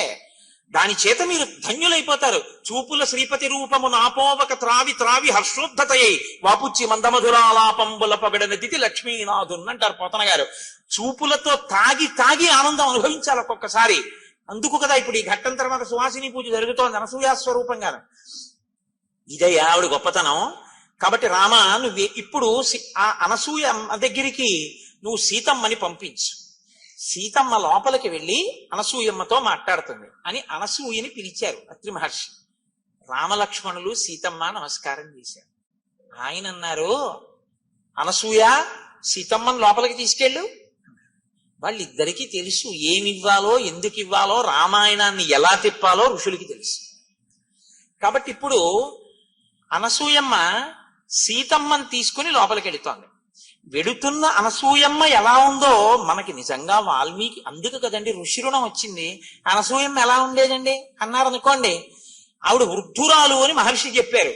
ఎలా ఉందో మనం చూడ్డానికి వీలుగా లైవ్ టెలికాస్ట్ అంటారే, శాబ్దికమైన ప్రత్యక్ష ప్రసారం చేస్తారు మహర్షి. ఆయన అంటారు, శిథిలాం ఫలితాం వృద్ధాం జరా పాండురమూర్ధజాం సతతం వేపమానాంగీం ప్రవాతే కదలీయథ. ఆవిడ శిథిలాం, శరీరమంతా శిథిలమైపోయింది. ఫలితాం, ఆ తల్లి ఒళ్ళంతా ముడతలు పడిపోయింది. వృద్ధాం, వృద్ధురాలైపోయింది. జరాపాండురమూర్ధజాం, వృద్ధాప్యం చేత ఆవిడ తలంతా నెరిసిపోయి ముగ్గుబుట్టు అయిపోయింది, పెద్దదైపోయింది, పెద్ద ముత్తైదువ. సతతం వేపమానాంగీం, ఆవిడ ఇలా వణికిపోతోంది చేతులవిని. ప్రమాతే కదలీయథ, గాలి వేస్తే అరిటి చెట్టు ఎలా కదిలిపోతుందో అలా కదిలిపోతోంది. అటువంటి తల్లి బయటికి వచ్చి సీతమ్మ చెయ్యి పట్టుకుని లోపలికి తీసుకెళ్ళింది. లోపలికి వెళ్ళిన సీతమ్మ అనసూయమ్మ ఏం మాట్లాడుకున్నారో మనకి వెంటనే కెమెరా అటు తిప్పుతారు మహర్షి. అది రామాయణానికి గొప్పతనం. నేను అదే ఏకాంతంగా చదవండి రామాయణాన్ని, రామాయణాన్ని మామూలుగా చదవకండి అని నేను అంటాను. మీరు దాన్ని అలా చూస్తుంటే మీకు ఇక్కడ రామాయణం కదిలేటట్టుగా ఆయన రచన చేశారు. ఇప్పుడు మీ సంతోషం ఎవరి మీద ఉంటుంది ఇంత చెప్పాక? సీతమ్మ అనసూయమ్మ ఏం మాట్లాడుకుంటున్నారో లోపలని ఉంటుంది, బయట అత్రి రామలక్ష్మణులు ఏం మాట్లాడుకుంటున్నారో అని మీకు ఉండదు. వెంటనే కెమెరా అటు తిప్పుతారు మహర్షి. కెమెరా అటు తిప్పుతారంటే నా ఉద్దేశం ఆయన యొక్క ఘంటం అటు తిరుగుతుంది. మీరు ఆ శ్లోకంలో, ఆ శబ్దంలో దర్శనం చేయొచ్చు. అభివాద్యత వైదేహి తాపసీం తామనందితాం బద్ధాంజలి పుటా హృష్ట పర్యపృచ్ఛదనామయం. లోపలికి వెళ్ళినటువంటి సీతమ్మ అంజలి ఘటించింది. ఇలా అంజలి ఘటించి రెండు చేతులతో శిరసు ఉంచి నమస్కరించింది. నమస్కరించి ఆ తల్లిని తాపసీం అనిందితాం, అనిందత అంటే స్వచ్ఛమైన చరిత్ర కలిగిన అనసూయకి నమస్కారం చేసింది. వెంటనే అనసూయమ్మంది, ఇంకా ఏమి పెద్ద హడావిడేం లేదండి, వెంటనే ఆవిడ మాట అంది. తత సీతాం మహాభాగాం దృష్ట్వా తాం ధర్మచారిణీం స్వాంత్యంత్య బ్రవీత్ హృష్ట దిష్ట్యా ధర్మమవీక్షసే. చాలా సంతోషించినటువంటి మనస్సుతో అనసూయమ్మ ఇలా చూసిందట సీతమ్మ వంక. దేనికి సంతోషం? నమస్కారం చేసిందనే కాదుట. మహర్షి ఎందుకు అనసూయమ్మ సంతోషించిందో చెప్తున్నారు. దిష్ట్యా ధర్మమవీక్షసే, ధర్మాన్ని పట్టుకున్నావు కనుక. అమ్మా నువ్వు ధర్మాన్ని పట్టుకున్నావమ్మా సీతమ్మ, నాకు ఇది సంతోషం వేస్తోందమ్మా అంటే. ఏమిటి సీతమ్మ పట్టుకున్న ధర్మం? వెంటనే చెప్తోంది ఆవిడ. త్యక్త్వా జ్ఞాతి జనం సీతే మానమృద్ధించ భామిని అవరుద్ధం వనే రామం దిష్ట్యాత్వం అనుగచ్చసి. నువ్వు జ్ఞాతి జనాన్ని విడిచిపెట్టావు. మీ మామగారు 2 వరాలిచ్చి కైకమ్మకి రాముణ్ణి అరణ్యవాసానికి వెళ్ళమని చెప్పగానే నా భర్తకి ఇంత కష్టపెట్టినటువంటి ఈ మామగారింట్లో నేనుండి ఈయనకి సేవలు ఎందుకు చెయ్యాలి? మీరు 14 ఏళ్ళు అరణ్యవాసానికి వెళ్ళి వచ్చి మీరు పట్టం కట్టుకున్న తర్వాత నేను వస్తాను, అప్పటి వరకు నేను పుట్టింట్లో ఉంటానని జనక మహారాజు గారి యొక్క కూతురు అయోనిజ అయినటువంటి సీతమ్మ అనుకుంటే అలా పుట్టింటికి వెళ్ళొచ్చు. లేదా నేను అరణ్యవాసానికి ఎక్కడ వస్తానండి, ఇక్కడ ఉంటానులేండి అని రాముడే అన్నాడు కనుక ఉండవని అక్కడ ఉండొచ్చు. జ్ఞాతి జనాన్ని విడిచిపెట్టి అక్కడా ఉండక ఇక్కడ ఉండక మానమృద్ధించ భామిని, ఐశ్వర్యాన్నంతటినీ కూడా విడిచిపెట్టేసి అహంకారాన్ని విడిచిపెట్టేసి రాముడి కన్నా ఒక విషయంలో సీతమ్మది ఒక మార్క్ ఎక్కువ, ఆవిడ అయోనిజ. అయినా కూడా అవరుద్ధం వనే రామం, రాముడి వెనకాతల అడవికి వచ్చేసావు. దిష్ట్యాత్వం అనుగచ్చసి, రాముణ్ణి పట్టుకున్నావు, ధర్మాన్ని పట్టుకున్నావు, భర్తని అనుగమించావు. భర్త వెంట ఉండాలి ఆడది, భర్త వెనక ఉండడం, భర్తని అనుగమించడం కన్నా పూజ ఇంకొకటి లేదు. ఎన్ని పూజలు చేసి ఇది వదిలినా అది సున్నా, అన్నీ వదిలి ఇది ఉంటే పూర్ణం అన్న ధర్మాన్ని పట్టుకున్నావు సీత. అందుకు నేను సంతోషిస్తున్నాను. సీతమ్మ, నేను నీతో ఒక మాట చెప్పనా? నగరస్థో వనస్థోవా పాపోవా యదివా శుభ యాసాం స్త్రీణాం ప్రియో భర్త తాసాం లోకా మహోదయా. భర్త నగరంలో ఉండని, అరణ్యంలో ఉండని, పాపిష్టివాడు కాని పుణ్యాత్ముడు కాని, ఆడది భర్తని ఉపాసన చేస్తే చాలు, భర్తని అనుగమిస్తే చాలు, ఆమె సమస్తమైనటువంటి శ్రేయస్సుని పొందుతుంది. భర్త ఎటువంటి వాడన్న దాన్ని బట్టి అనుగమించడం గొప్పతనం కాదు, భర్తని అనుగమించడం గొప్పతనం. కాబట్టి నువ్వు అలా అనుగమించావు, ఆయన అరణ్యానికి వచ్చి అనుగమించావు. దీనికి నేను చాలా సంతోషిస్తున్నాను. సీత, నీతో నేను ఒక మాట చెప్తాను, బాగా విను. భర్త అన్న మాటకి ఒక గొప్ప నిర్వచనం చెప్పింది అనసూయమ్మ రామాయణంలో. నాతో విశిష్టం పశ్యామి బాంధవం విమృశంత్యహం సర్వత్ర యోగ్యం వైదేహి తపః కృతమివావ్యయం. ఒక వ్యక్తి గొప్ప తపస్సు చేశాడు. ఇప్పుడు ఆయన గొప్ప తపోనిష్టాగరిష్ఠుడైనటువంటి వాడు అలా వెళ్ళిపోతున్నాడు. ఆయనకి ఆకలేసింది, అది ఎడారి, ఏమీ దొరకలేదు. ఇప్పుడు ఆయనకి ఏమీ దొరకలేదు కాబట్టి ఆయనకి ఏమైనా బాధ ఉంటుందా? ఆయన తన తపశ్శక్తి చేత ఆయన తలుచుకుంటే అక్కడికి నదిని తీసుకురాగలడు. ఆయన సాక్షాత్ అన్నపూర్ణమ్మని పిలిచి అన్నం వడ్డించుకుని తినగలడు. నిన్నను చూడలా భరద్వాజ మహర్షి తపశ్శక్తి ఏమిటో మీరు? తపశ్శక్తి తన నుంచి వేరుపడకుండా తనలోనే ఉండి తనని రక్షిస్తున్నట్టు భర్త అనేటటువంటి వాడు భార్యకి సిద్ధమైన తపస్సు లాంటి వాడు, అలా రక్షిస్తూ ఉంటాడు. ఎక్కడికి వెళ్ళు ఆయన యొక్క అని కీర్తి పొందుతుంటాం. కాబట్టమ్మా, భర్త అంటే అంత గొప్పవాడమ్మా. నత్వేమవగచ్చంతి గుణదోషమసస్త్రియ కామ వ్యక్తవ్య హృదయ భర్తృనాథాశ్చరంత్యాహ. కొంతమంది ఈ లోకంలో కామమునకు లొంగినటువంటి వారై భర్త మీద తాము అధికారమును చెలాయించాలని, భర్తని తమ చెప్పు చేతల్లో పెట్టుకోవాలని, ఎప్పుడూ భర్త గురించినటువంటి విషయాలు తెలుసుకోవాలనేటటువంటి కుతూహలంతో ప్రవర్తిస్తూ తము యుక్తాయుక్త విచక్షణ మరిచిపోయి తామే ఏదో భర్తని చెప్పు చేతల్లో పెట్టుకుని నడిపించగలిగినటువంటి ప్రజ్ఞ ఉన్నవారమని ప్రవర్తిస్తూ ఉంటారు. అది చాలా నింద్యమైనటువంటి పని. అలా ఉండకూడదమ్మా అని అనసూయమ్మ అంటూ, నువ్వు ఎప్పుడూ ఎలా ఉండాలని నేను ఆశీర్వచనం చేస్తున్నానో తెలుసా? తదేవమేనం తమనువ్రతా సతి పతివ్రతానాం సమయానువర్తిని భవస్వభర్తు సహధర్మచారిణి యశశ్చ ధర్మంచ తతః సమాప్స్యసి. నీకు ఎన్నడూ కూడా రామునే అనుగమించేటటువంటి లక్షణము ప్రకాశించి ఉండుగాక. ఎన్నడూ నీవు పతివ్రతవై ఉందువు కాక. నీవు ఎప్పుడూ సహధర్మచారిణివై ఉందువు కాక. దాని వలన నీకు లోకంలో విశేషమైనటువంటి ధర్మావలంబకురాలవన్న కీర్తి ప్రకాశించుగాక.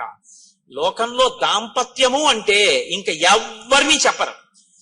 వరుణ్ణి నారాయణుడిగా తీసుకొచ్చిన దాంపత్యం అంటే మాత్రం ఎలా బతకండి అని చెప్తారంటే సీతారాములే, సీతారాముల్లా బతకండి అంటారు. అంటే అంతగా ఒకరినొకరు అనుగమించిన వారై, ఒకరి మనసులో ఒకరుండి, ఆమెకు ఆయనకు అభేదమై ఇద్దరుగా తిరుగుతున్న ఒక్కరై బతకినటువంటి స్థితికి సీతారాముల దాంపత్యం పరాకాష్ఠగా ప్రతీకగా నిలబడుతుంది. కాబట్టి అనసూయమ్మ ఈ మాట చెప్పి సంతోషిస్తే సీతమ్మంది, అమ్మా నైతదాశ్చర్యమార్యాయ యన్మాం తమభిభాషసే విదితుం తుం మహాప్యేతత్ మమాప్యేతత్ యథా నార్యాః పతిర్గురుః. తల్లి, నీవు ఇంత మహాపతివ్రతవి కాబట్టి ఇటువంటి మాటలు చెప్పడం ఆశ్చర్యం లేదమ్మా. కానీ అమ్మా, నాకు కూడా ఈ విషయంలో మంచి పూనిక ఉంది. యథా నార్యాః పతిర్గురుః, పతి అనేటటువంటి వాణ్ణి ఎప్పుడూ ఆడది అనుగమించాలి అనేటటువంటి విషయంలో నేను పూనిక ఉన్నదానను. అమ్మా, లోకంలో గుణములు లేనటువంటి వాణ్ణి కూడా అనుగమించేటటువంటి వాళ్ళు ఉన్నారు పతివ్రతలై. తన కళ్ళెదుట వేరొక భార్యతో క్రీడిస్తున్నటువంటి వాణ్ణి కూడా క్షమించగలిగినటువంటి భార్యలు ఉన్నారు. లేదా మీకు రామాయణంలో ఏదైనా మండోదరి కనపడదా? మండోదరి పతివ్రత కాదా? మహాపతివ్రత. అమ్మ, వాళ్ళు గొప్ప తప్ప నేను రాముణ్ణి అనుగమించడం పెద్ద గొప్పతనమే ఉందమ్మా. రాముడు ఎటువంటి వాడో తెలుసా? కిం పునర్యో గుణశ్లాఘ్య సానుక్రోశో జితేంద్రియ స్థిరానురాగో ధర్మాత్మ మాతృవత్ పితృవత్ ప్రియ. అమ్మా, ఎన్ని గుణములున్నాయమ్మా మహానుభావుడికి! ఇంద్రియములను జయించినటువంటి వాడమ్మా, దయాళువమ్మా, స్థిరమైన అనురాగం ఉన్నవాడమ్మా. కొన్నాళ్ళు ఈ భార్య యందు అనురాగంతో ఉండి రేపు పొద్దున్న ఇంకో భార్యని స్వీకరించేటటువంటి లక్షణం ఉన్నవాడు కాదమ్మా ఆయన. స్థిరమైన అనురాగం ఉన్నవాడమ్మా. మాతృవత్ పితృవత్ ప్రియ. ఆయన తల్లి తండ్రి యందు ప్రేమ ఎలా ఉంటుందో నాకు రాముని యందు ప్రీతి అలా ఉంది, ప్రేమ అలా ఉంది. మీరు బాగా జ్ఞాపకం పెట్టుకోండి ఈ మాటలకు అర్థం.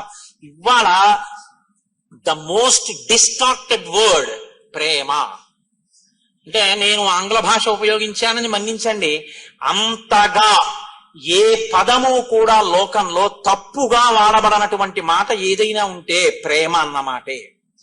ప్రేమ అన్న మాటని ఎవరి ఇష్టం వచ్చినట్టు వాళ్ళు వాడేస్తున్నారు. కామము అన్న మాటని చెప్పవలసిన చోట అది చెప్పకుండా ప్రేమ అన్న మాటతో దాన్ని పూర్ణ చేస్తున్నారు. మీరు మాటని కాని ఒక చోట చెప్పవలసిన దాన్ని ఇంకొక మాట పెట్టేస్తే జీవితాలు పడిపోతాయి. తెలుసా అండి?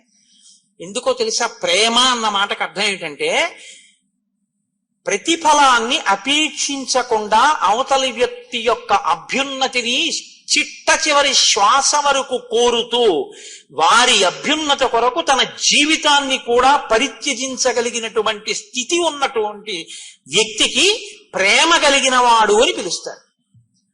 ఇది ఎవరికి చెల్లుతుందంటే తల్లికి, తండ్రికి, గురువుకి, భర్తకి, వీళ్ళకి చెందుతుంది. ఎందుకనంటే ఒక తల్లి బిడ్డను ఎందుకు ప్రేమిస్తుంది? కడుపులో ఎందుకు పెట్టుకుంది? వైకుంఠం క్యూ కాంప్లెక్స్ లో వెళ్ళిపోతున్నటువంటి చంటి పిల్లవాడు ఏడిస్తే, నిన్నగాక మొన్న పెళ్ళైనటువంటి యవ్వనంలో ఉన్న తల్లి పిల్లవాడు ఏడిస్తే ఏడిచాడు కానీ ఇంతమంది మగవాళ్ల మధ్యలో నేను నా స్తన్యం ఇవ్వను అనకుండా, వాడు ప్రాణం ఎక్కడ పోతుందో అని అంతమంది మగవాళ్ళు ఉన్నారని కూడా చూడకుండా స్తన్యం ఇచ్చి పిల్లాడిని ఎందుకు పోషిస్తోంది? పిల్లవాడి మలమూత్రాలు ఎందుకు ఎత్తుతోంది? తన నెత్తుటిని పాలగా మార్చి పిల్లవాడికి ఎందుకు పడుతోంది? వాడు ఏడిస్తే వాడి చెవిలో చీమ దూరిందని ఏ భాష చేత తెలుసుకుంటోంది? ఇది అమ్మతనం. ఈ అమ్మతనం ఉందే, ఈ అమ్మతనమే లోకంలో మొట్టమొదటి దైవ స్వరూపంగా గుర్తింపబడి గౌరవింపబడింది. ఈ అమ్మ ప్రాణం పోయేటప్పుడు ఆఖరణ కూడా ఆ కొడుకును ఒకసారి చూసి చచ్చిపోవాలనుకుంటుంది. నా కొడుకు ఒళ్ళో తలపెట్టుకు చచ్చిపోవాలనుకుంటుంది. కట్టుకున్నవాడు వాడు కొరివి పెడితే బాగుండు అనుకుంటుంది. వాడు వైద్యం చేయించకపోయినా, ఎందుకమ్మా వాడు అన్నం పెట్టాడా వైద్యం చేయించాడా, ఆ పిల్లవాడు నాశనం అయిపోతాడమ్మా అన్నారు అనుకోండి ఎవరైనా, వద్దమ్మా అంత మాట అనకండమ్మా, వాడలా 10 కాలాలు బతకనివ్వండి, అంతేకాని నాకు అన్నం పెట్టకపోతే ఏమిటి, పెద్దదాన్ని అయిపోయిన అన్నాళ్ళు ఉంటాను, ఇవాళ ఉంటాను, రేపు పోతాను, వృద్ధిలోకి రావలసిన వాడు వాడంటుంది. ఇది అమ్మ అంటుంది. నాన్నగారు అంటారు, గురువు గారు అంటారు. దీనికి ప్రేమ అని పేరు. అంతేకాని ఓ తల్లి తండ్రి కష్టపడి తన కడుపున ఒక అందమైన పిల్ల పుట్టింది, దాన్ని కన్యాదానం చేసి దాని జీవితాన్ని అభ్యున్నతిలోకి తీసుకొద్దామని నిరంతరం కలలు వాళ్ళు కంటే, నీ సొత్తులా నువ్వు ఎక్కడో ఆ పిల్లని చూసి అయితే నాది కావాలి లేకపోతే ఎవరికో కాకూడదని నువ్వు ఆమె మీద యాసిడ్ పోసి ప్రేమ అని పిలవడం నీ కామానికి పరాకాష్ట తప్ప ప్రేమ ఎలా అయింది? ప్రేమ అన్న మాట వక్రంగా వాడకూడని రీతిలో వాడబడుతోంది. వాడి పాడు చేస్తున్నారు. ఇవాళ పిల్లలది కాదు తప్పు, పెద్దలదే తప్పు. ఇవ్వకూడని మాట మీరు అందించేశారు పిల్లలకి. వాడు ఆ మాట వాడుతున్నాడు. నేను కామించానని చెప్పండి వాడిని. మరి చెప్పలేడు, సిగ్గుపడతాడు. కామించడం అంటే ఏంటో తెలుసా అండి? కోరడం, నాకే దక్కాలని అడగడం, దక్కకపోతే వ్యగ్రత కలగడం, దానికి కామం అని పేరు. అందుకే కామం పక్కన చెల్లెలు క్రోధం ఉంటుంది. ఎప్పుడు తీరితే తృప్తి, తీరకపోతే కోపం, రెండు ఉంటాయి. ప్రేమ అలా కాదు. వాడు చూశాడు సంతోషం, చూడలేదు సంతోషం, రెండిటికీ ఆశీర్వచనమే. ప్రేమని పట్టుకెళ్ళి కామం దగ్గర ప్రేమ వాడతావా? నువ్వు వాడి ఎన్ని లక్షల కుటుంబాల్లో అగ్నిహోత్రం పోసేసావు, నేను అందుకే మనవి చేస్తున్నాను, రచయితలు తమ బాధ్యతలు గుర్తించవలసి ఉంటుంది. చేతికి కళ ఉందని ఇష్టం వచ్చినట్టు పదాలు వాడి యువతరాన్ని పాడు చేసే అధికారం ఎవరికి లేదు. నేను ఈ మాట అంటే నాకు ఒక సినీ రచయిత ఫోన్ చేశాడు ఒకప్పుడు. కోటేశ్వరారు, మీరు అన్న మాటలు నా హృదయాన్ని తాకాయి, నేను కొన్ని చాట్ల రాశాను, నన్ను మీరు క్షమించండి అన్నాడు. నేను ఎంత సంతోషించానో నిజంగా. ఆయన ఉదారుడు, సంస్కృతి ఉన్నవాడు. నేను చాలా సంతోషించాను. తప్పు చేయడం గొప్ప కాదు, తప్పు దిద్దుకోవడానికి సిద్ధపడడం గొప్ప. కాబట్టి ఆ తల్లి సీతమ్మ అంటోంది, అమ్మా యావృత్తిం వర్తతే రామ కౌసల్యాయాం మహాబల తమేవ నృపనారీణాం అన్యాసామపి వర్తతే. నా భర్త ఎంత గొప్పవాడో తెలుసా అమ్మా? ఎప్పుడైనా దశరథ మహారాజు గారు తన భార్య అయినటువంటి కౌసల్య, సుమిత్ర, కైకేయిని ఎంత ప్రేమగా చూసుకుని ఈ పిల్లలు పుట్టడానికి వాళ్ళని క్షేత్రములుగా స్వీకరించాడో, ఆ కన్న తల్లి అయినటువంటి కౌసల్యాదేవి పట్ల ఎటువంటి ప్రేమ చూపిస్తాడో ఆమెని క్షేత్రముగా రాముడు పుట్టాడు. కానీ తను పుట్టకపోయినా వారి కడుపుల యందు తండ్రి గారికి క్షేత్రములు కనుక, తండ్రి గారి భార్యలు కనుక, తండ్రి గారి భార్యలన్న కారణం చేత కౌసల్యని ఎలా గౌరవించాడో మిగిలిన రాణుల్ని కూడా నా భర్త అంత తల్లి రూపంగా గౌరవించాడమ్మా. అంత గొప్పవాడు నా భర్త. సగృదృష్టాస్వపి స్త్రీషు నృపేణ నృపవత్సపు చూపులతో చూసి భార్యాస్థానంలో నుంచో పెట్టాడో వాళ్ళ యొక్క అందాల్ని మా రాముడు ఎప్పుడూ చూడలేదు. ఇంత అందగత్య కాబట్టే మా నాన్నగారికి రాణి కాగలిగిందన్న మాట అనలేదు. ఈమె మా తల్లిగారు కాబట్టి నా చేత నమస్కారం అన్నాడు. ఇది రాముని యొక్క సౌశీల్యం. నాకు తల్లి అరణ్యానికి బయలుదేరేటప్పుడు మా అత్తగారు కౌశల్య చెప్పింది, ఆగచ్చత్యాంశ్చ విజనం వనమేవం భయావహం సమాహితం మే శ్రశ్వాచ హృదయే తద్ధృతం మహత్. నేను అరణ్యానికి వచ్చేటప్పుడు మా అత్తగారు భర్తతో ఎలా ప్రవర్తించాలని చెప్పిందో అవన్నీ నా మనసులో ఉన్నాయమ్మా. ఒక అత్తగారి పట్ల ఎంత గౌరవంతో కోడలు మాట్లాడాలో రామాయణం మనకి నేర్పుతుంది. అందుకే మీతో నేను మనవి చేసింది, ధర్మశాస్త్రాలు, స్మృతులు, వేదం ఇవాళ చదవగలమా అంటే పక్కన పెట్టండి, రామాయణ కావ్యం చదవండి. అన్నిటి సారాంశం అది, ఏదో ఒక బ్రహ్మణం మీకు నేర్పుతుంది. ప్రవర్తన ఎక్కడ ఎలా ఉండాలో మనకి నేర్పుతుంది. అత్తగారు చెప్తే సరిపోయిందా? ఆడపిల్ల, ఈడపిల్ల కాదు, ఇక్కడ పుట్టిన పిల్ల ఇంకో వంశాన్ని ఉద్ధరించడానికి ఎడుతుంది వాళ్ళ ఇంటికి. ఆ పిల్ల అక్కడ ఐశ్వర్యాన్ని వృద్ధి చేయడానికి, ఆ వంశాన్ని వృద్ధి చేయడానికి ఇక్కడ శిక్షణ ఇవ్వబడాలి. తల్లి ఏం చెప్పింది సీతమ్మకి మరి? ప్రాణిప్రదాన కాలేచ యత్ పురాత్వగ్ని సన్నిధౌ అనుశిష్టా జనన్యాస్మి వాక్యం తదపి మే ధృతం. అమ్మా, మా అమ్మ ఉందే, ఆవిడ అమ్మ అంటే ఆవిడ అయోనిజ, కానీ జనకని జ్యేష్ఠపత్ని. మా అమ్మ నేను పుట్టింట్లో ఉన్నప్పుడు అత్తవారింట్లో ఎలా ఉండాలో నాకు నేర్పింది. అది ఎక్కడ వరకు నేర్పిందో తెలుసా అమ్మా? పెళ్లి చేస్తున్నప్పుడు, అగ్నిహోత్రం జరుగుతున్నప్పుడు కూడా నువ్వు నీ భర్తని అనుగమించాలి, అత్తమామల్ని గౌరవించాలి చెప్తూనే ఉంది. ఎక్కడి వరకు? పురాత్వగ్ని సన్నిధౌ, అగ్ని సన్నిధిలో కూడా పాణిప్రదాన కాలేచ, నా చెయ్యి రాముడి చేతిలో పెడుతున్న సుముహూర్త సమయంలో కూడా మీ ఇద్దరూ కలిసి బతకాలి. అతన్ని అనుగమించు, అతని మనసు నీ మనసు ఒకటి కావాలి తప్ప ఎన్నడూ మీ ఇద్దరూ రెండుగా ఉండకూడదు, ఒకటిగా బతకండి అని 1కి 10 మాటలు మా అమ్మ నాకు నేర్పిందమ్మా. అటువంటి తల్లి దగ్గర శిక్షణ పొందానమ్మా నేను. తన కీర్తి ఎక్కడి నుంచి వచ్చిందో నేర్పుతోంది. పరోక్షంగా అనసూయమ్మ, సీతమ్మ ఈ జాతికి నేర్పుతున్నారు. ఒక ఆడపిల్ల అత్తవారింట్లో ఎలా బతకాలో నేర్పవలసిన బాధ్యత తల్లిదండ్రులది. అయిందానికి కాందానికి జోక్యం చేసుకుని ప్రతిదానికి అత్తవారింటి విషయాలు కనుక్కుని వాళ్ళ నుంచి ఆడపిల్లని వేరు చేసే ప్రయత్నం పుట్టింటి వారు చెయ్యకూడదు. అక్కడ అత్తిపోయేటట్టుగా తల్లిదండ్రులు నేర్పాలి. ఇది నాకు నా తల్లి నేర్పింది. ప్రాణిప్రదాన కాలేచ యత్పురాత్మగ్ని సన్నిధౌ అనుశిష్టా జనన్యాస్మి వాక్యం తదపి మే ధృతం. నన్ను బాగా మీరు అర్థం చేసుకోండి. నేను ఎవరిని తక్కువ చేయట్లేదు, ఎవరిని ఎక్కువ చేయట్లేదు. పురుషుడు ఎక్కువ కాడు, స్త్రీ తక్కువ కాదు. అసలు ఆ మాటకు వస్తే నా మొదటి నమస్కారం ఆడదానికి. ఎందుకంటే తల్లి జన్మ ఇచ్చింది కాబట్టి ఈ శరీరం ఉంది. నేను చెప్పడం ఏంటంటే శాస్త్రాలు చెప్పాయి, పురుషుడు నేల మీద పడి నమస్కారం చేయాలి, ఆడది అలా పడక్కర్లేదని చెప్పాడు. ఎందుకు పడక్కర్లేదని అడిగారు. ఏ స్థానంలోంచి నువ్వు జన్మ పొందావో, ఏ రెండు స్థానముల దగ్గర బతికుండడానికి పాలు తాగావో ఆ రెండు గౌరవింపబడాలి. అవి నేలని తగలక్కర్లేదన్నాడు. అందుకే ఆడది నేల మీద పడి నమస్కారం చేయదు. ఆడదానికి శాస్త్రాలు అంత పెద్దపీట వేసి గౌరవించేయి. నేను గౌరవించడం ఏంటి? శాస్త్రం నమ్మాను కాబట్టి నేను గౌరవిస్తున్నాను. కాబట్టి స్త్రీకి సనాతన ధర్మంలో, స్మృతిలో, శాస్త్రంలో వేసినంత పెద్దపీట బహుశా ఎక్కడా ఎవ్వరూ వెయ్యరు. నీకు చేత కాకపోతే, నువ్వు పురాణం చదవకపోతే, నువ్వు కావ్యాలు చదవకపోతే నీకు ఇంకోలా కనపడచ్చు. నువ్వు చదివితే ఆ మాట నువ్వు అనలేవు. కాబట్టి సీతమ్మంది, అమ్మ నాకు నేర్పిందమ్మా మా అమ్మ.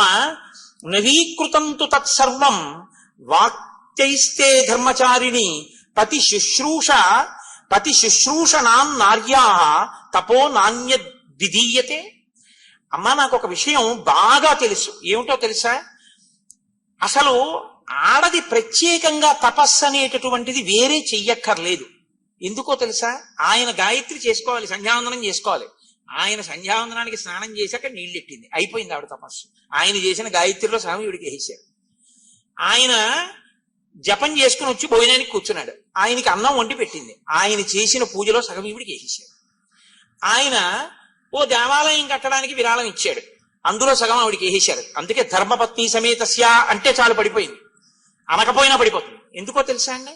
అలా ఓ దేవాలయం కట్టడానికి విరాళం ఇవ్వడానికి కావలసిన రీతిలో ద్రవ్యాన్ని ఆర్జన చెయ్యడానికి, పురుషుడు తిరగడానికి కావలసిన బలాన్ని సంతరింపజేయడానికి వంట చేసి పెట్టింది ప్రేమతో.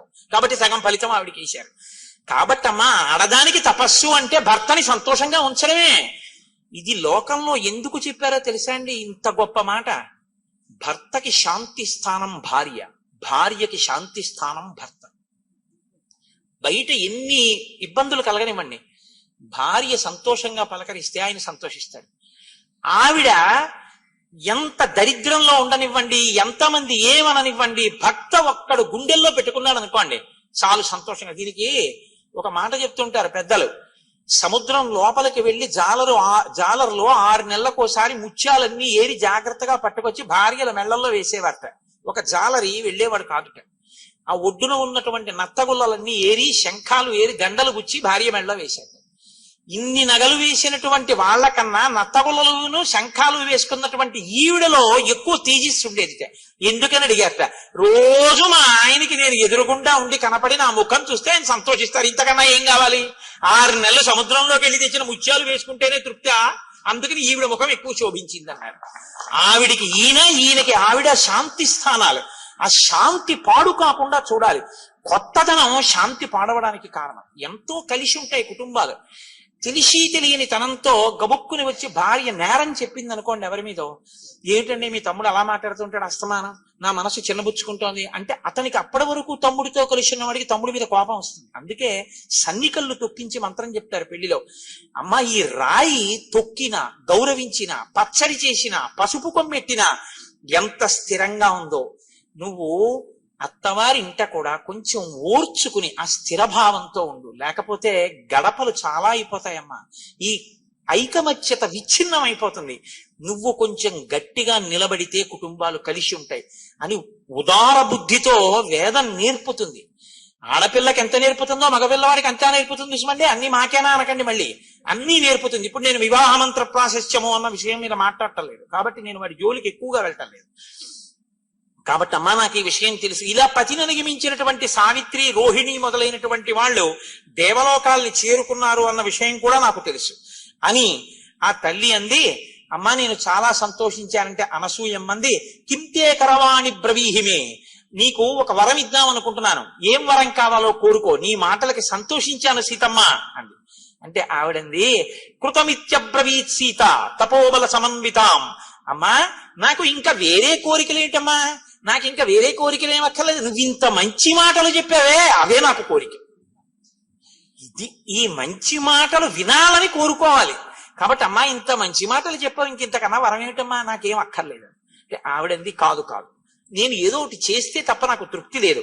ఇదం దివ్యం వరం మాల్యం వస్త్రమాభరణాని చ అంగరాగంచ వైదేహి మహార్షం చానులేపనం మయాదత్తమిదం సీతే తవ గాత్రాన్ని శోభయేత్ అనురూపమసంక్లిష్టం నిత్యమేవ భవిష్యతి అంగరాగేణ దివ్యేన లిప్తాంగీ జనకాత్మజే శోభయిష్యసి భర్తారం యథా శ్రీర్ విష్ణుం అవ్యయం.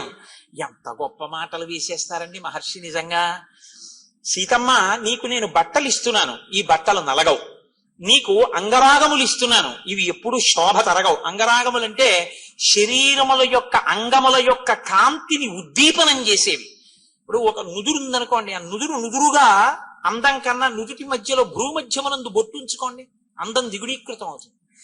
ఎక్కడ ఏది పెట్టుకుంటే ఆ అంగములు శోభిస్తాయో దాన్ని అంగరాగం అంటారు. బొట్టు, చందనము ఇటువంటివి. అనులేపనము అంటే ఒంటికి రాసుకోవడం వల్ల శోభస్కరంగా ఉంటుంది. అంటే ఈ రోజుల్లో చెప్పాలంటే ఓ పౌడరు, ఫెయిర్ అండ్ లవ్లీ అనొచ్చేమో. కాబట్టి అంగరాగములు, అనులేపనములు ఇవి ఎప్పటికీ తరిగిపోయేవి కావు.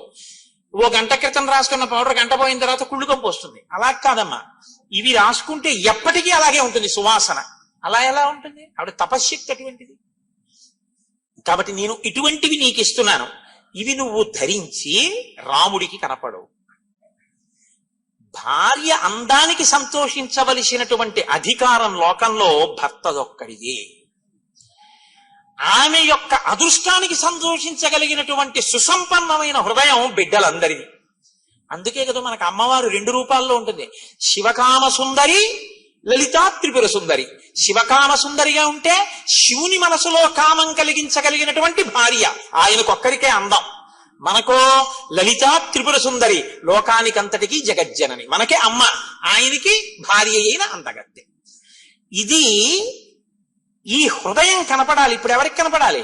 రామలక్ష్మణుల దగ్గరికి వెడితే రాముడు ఆవిడ్ని చూస్తే నీలతో ఇద మధ్యస్థ విద్యుల్లేకే భువాస్వర, లక్ష్మితో కూడిన నారాయణుడిగా కనపడాలి ఇప్పుడు ఆ ఆనందంతో. లక్ష్మణుడు, అమ్మ మా వదిన ఎంత అదృష్టాన్ని పొందిందో, మా వదినమ్మకి ఇంత అదృష్టం కలిగిందని వదిన పక్కన అమ్మ చేర్చి వదినమ్మ అని మా వదినమ్మ ఇవన్నీ రాసుకొని 10 కాలాలు 5వ తనంతో ఇలా ఉండాలని బిడ్డడు కోరుకున్నట్టు సంతోషించాలి సీతారాముల్ని చూసి. లక్ష్మీనారాయణులు లక్ష్మణుడికి కనపడాలి. సీతమ్మని చూసి సంతోషించినటువంటి, ఆ శోభని చూసి సంతోషించినటువంటి హృదయపు పొంగు రాముడి ముఖంలో కనపడాలి. ఇవి అలా కనపడ్డాయిట వాళ్ళ దగ్గర. మనం ఎలా బతకాలో నేర్పుతారు. ఓ దంపతులు వస్తుంటే వాళ్ళిద్దరినీ చూసి అబ్బా లక్ష్మీనారాయణుల్లా ఉన్నారని నువ్వు అనగలగాలి. కాకి ముక్కుకి దొండపండన్న మాట దంపతుల మధ్య అనకూడదు, గుర్తుపెట్టుకోండి, ఎప్పుడు అనకూడదు. ఆవిడ చాలా బాగుంటుంది కానండి ఆయన బాగుండడనో, ఆయన చాలా బాగుంటారు కానండి ఆవిడేం బాగుండదనో, అంత మహానుభావుడికి ఆవిడ భార్య ఏమిటండనో, ఆవిడికి ఈయన భర్త ఏమిటండనో ఎప్పుడు అనకూడదు. ఎప్పుడూ దంపతుల మధ్యలో ఏమనాలంటే వారు ఒకరికొకరు తగినవారనే అనాలి. అందుకే శంకర భగవత్పాదులు శివానంద లహరి చేస్తే పార్వతీదేవి గొప్ప, పరమశివుడు గొప్ప అంటే కళాభ్యాం చూడాలంకృత చిచికళాభ్యాం నిజితపఫలాభ్యాం అంటారు. ఒకరికొకరు, ఒకరి తపస్సుకొకరు ఫలమైన వారంటారు. రుక్మిణీ కళ్యాణం చేస్తే పోతన గారు తగునీ చక్రి విదర్భరాజతకున్ తథ్యంబు వైదర్భయుం తగునీ చక్రికి ఇంత మంచి తగునే దాంపత్యమీ ఇద్దరిన్ తగులం కట్టిన బ్రహ్మ నెర్పరి కదా దర్పాహ తారాతి అంటారు. ఒకరికొకరు తగిన వారంటారు. పెద్దలైన వారు అలా మాట్లాడతారు. పెద్దరికం లేని చిన్న మనసులు, లేకి మనసులు ఇంకోలా మాట్లాడతాయి. నీ మనసుని నువ్వు సుసంపన్నం చేసుకోవాలి. ఈ విషయాన్ని మనకి నేర్పుతుంది రామాయణం. కాబట్టి ఇప్పుడు సీతమ్మ తల్లి ఎంతో సంతోషంతో ఆ బట్టలు కట్టుకుని ఆ అంగరాగములు రాసుకుని ఆ అనసూయమ్మని సేవించింది. సేవించిన తరువాత అనసూయమ్మంది, నీ కళ్యాణం గురించి నేనేదో విన్నాను, చాలా గొప్పగా చెప్తారు, ఏది ఓసారి నీ కళ్యాణ ఘట్టం చెప్పండి. అప్పుడు చెప్తోంది కొన్ని రహస్యాలు. ఇవి బాలకాండలో మహర్షి చెప్పలేదు, ఇక్కడ చెప్తున్నారు. తస్య లాంగలహస్తస్య కర్షత క్షేత్రమండలం అహం కిలోత్థిత భిత్వా జగతీం నృపతేహి సుత. కొంతమంది ఏమంటారంటే ఏదో నాగటి చాలుకు దొరికింది, మందసంలో దొరికింది, పెట్టెలో దొరికింది అంటారు. సీతమ్మ అలా చెప్పలేదు. ఆవిడ ఏం చెప్పిందంటే, మా తండ్రి గారు యజ్ఞం చేద్దామని భూమిని నాగలి చేత్తో పట్టుకుని దున్నుతూ విత్తనాల్ని చల్లుతున్నప్పుడు భూమి చీరుకున్న తర్వాత అందులోంచి నేను ఉద్ధిత పైకి ఇలా లేచాను. ఆవిడ భూమిలోంచి పైకి లేచింది. సమాం దృష్ట్వా నరపతి ముష్టి విక్షేప తత్పర పాంసు కుంఠిత సర్వాంగీం జనకో విస్మితో భవత్. చేతిలో విత్తనాలు పట్టుకు తల్లుతున్న మా తండ్రి నాగటి చాలు ఆ గాడిలోంచి ఇలా పైకి లేచినటువంటి నా ఒళ్ళంతా మట్టితో ఉంటే గబగబా వచ్చి బిడ్డలు లేని జనకుడు నన్ను తీసుకుని ఒళ్ళో కూర్చోబెట్టుకున్నాడు. కూర్చోబెట్టుకుని మనసులో నన్ను కుమార్తెగా భావన చేశాడు. అనపత్యేన చ స్నేహాత్ అంకమారోప్య చ స్వయం మమేయం తనేయత్యుక్త్వా స్నేహోమయి నిపాతిత. నన్ను స్నేహంతో సంతోషంగా నన్ను కుమార్తెగా చూసి ఒళ్ళో కూర్చోబెట్టుకున్నాడు. కూర్చోబెట్టుకోగానే ఈమె ఆయన కుమార్తె ఏనా దొరికింది తప్ప అయోనిజ.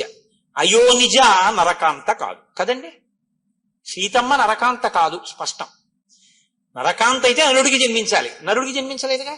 అయోనిజ కాబట్టి నరకాంత మాత్రం కాదు. నరకాంత మాత్రం కాదు కాబట్టి యోని సంభవ కాదు కాబట్టి దేవతాకాంత. ఇప్పుడు ఈమె నాకు కూతురు అని నేను ఎలా చెప్పాలి సమాజంలో? అంటే అశరీరవాణి పలికిందిట పైనుంచి. అంతరిక్షేచవాగుప్త అప్రతిమా మనుషీకిల ఏవమేతన్నరపతే ధర్మేణ తమయాతవా. ఈమె నరకాంత కాదు, ఈమె అయోనిజ. అయినా నీకే దొరకాలని నాగటి చాలు పెట్టి దున్నుతున్నప్పుడు భూమిని చీల్చుకుని భిత్వా అన్నారు. భూమిని చీల్చుకుని ఉద్ధిత పైకి లేచి నీకు కనపడి నీ ఒడి చేరింది కాబట్టి ఆమె నీకే దొరకాలని దొరికింది కాబట్టి ధర్మము వలన నీకే కుమార్తె. జనకునికి దొరికింది కాబట్టి జానకి అని నువ్వు పిలవచ్చు అన్నాడు. అందుకునమ్మా నేను జనకుడికి కూతురుని అయ్యాను తప్ప ధర్మంలో నేను వీరికి కూతురునని చెప్పడం కుదరదు అంటే అన్యాపదేశంగా చెప్పేసింది. అసలు నేను నరకాంతన కాను, నేనే శ్రీ మహాలక్ష్మిని. తత ప్రహృష్టో ధర్మాత్మా పితామే మిథిలాధిప అవాప్తో విపులాం బుద్ధిం మామవాప్య నరాధిప.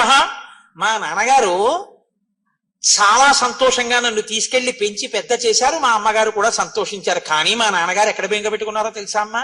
అయోనిజాం హిమాం జ్ఞాత్వా నాధ్యగచ్చద్విచింతయన్ సదృశం చానురూపంచ మహీపాలపతిం మమ.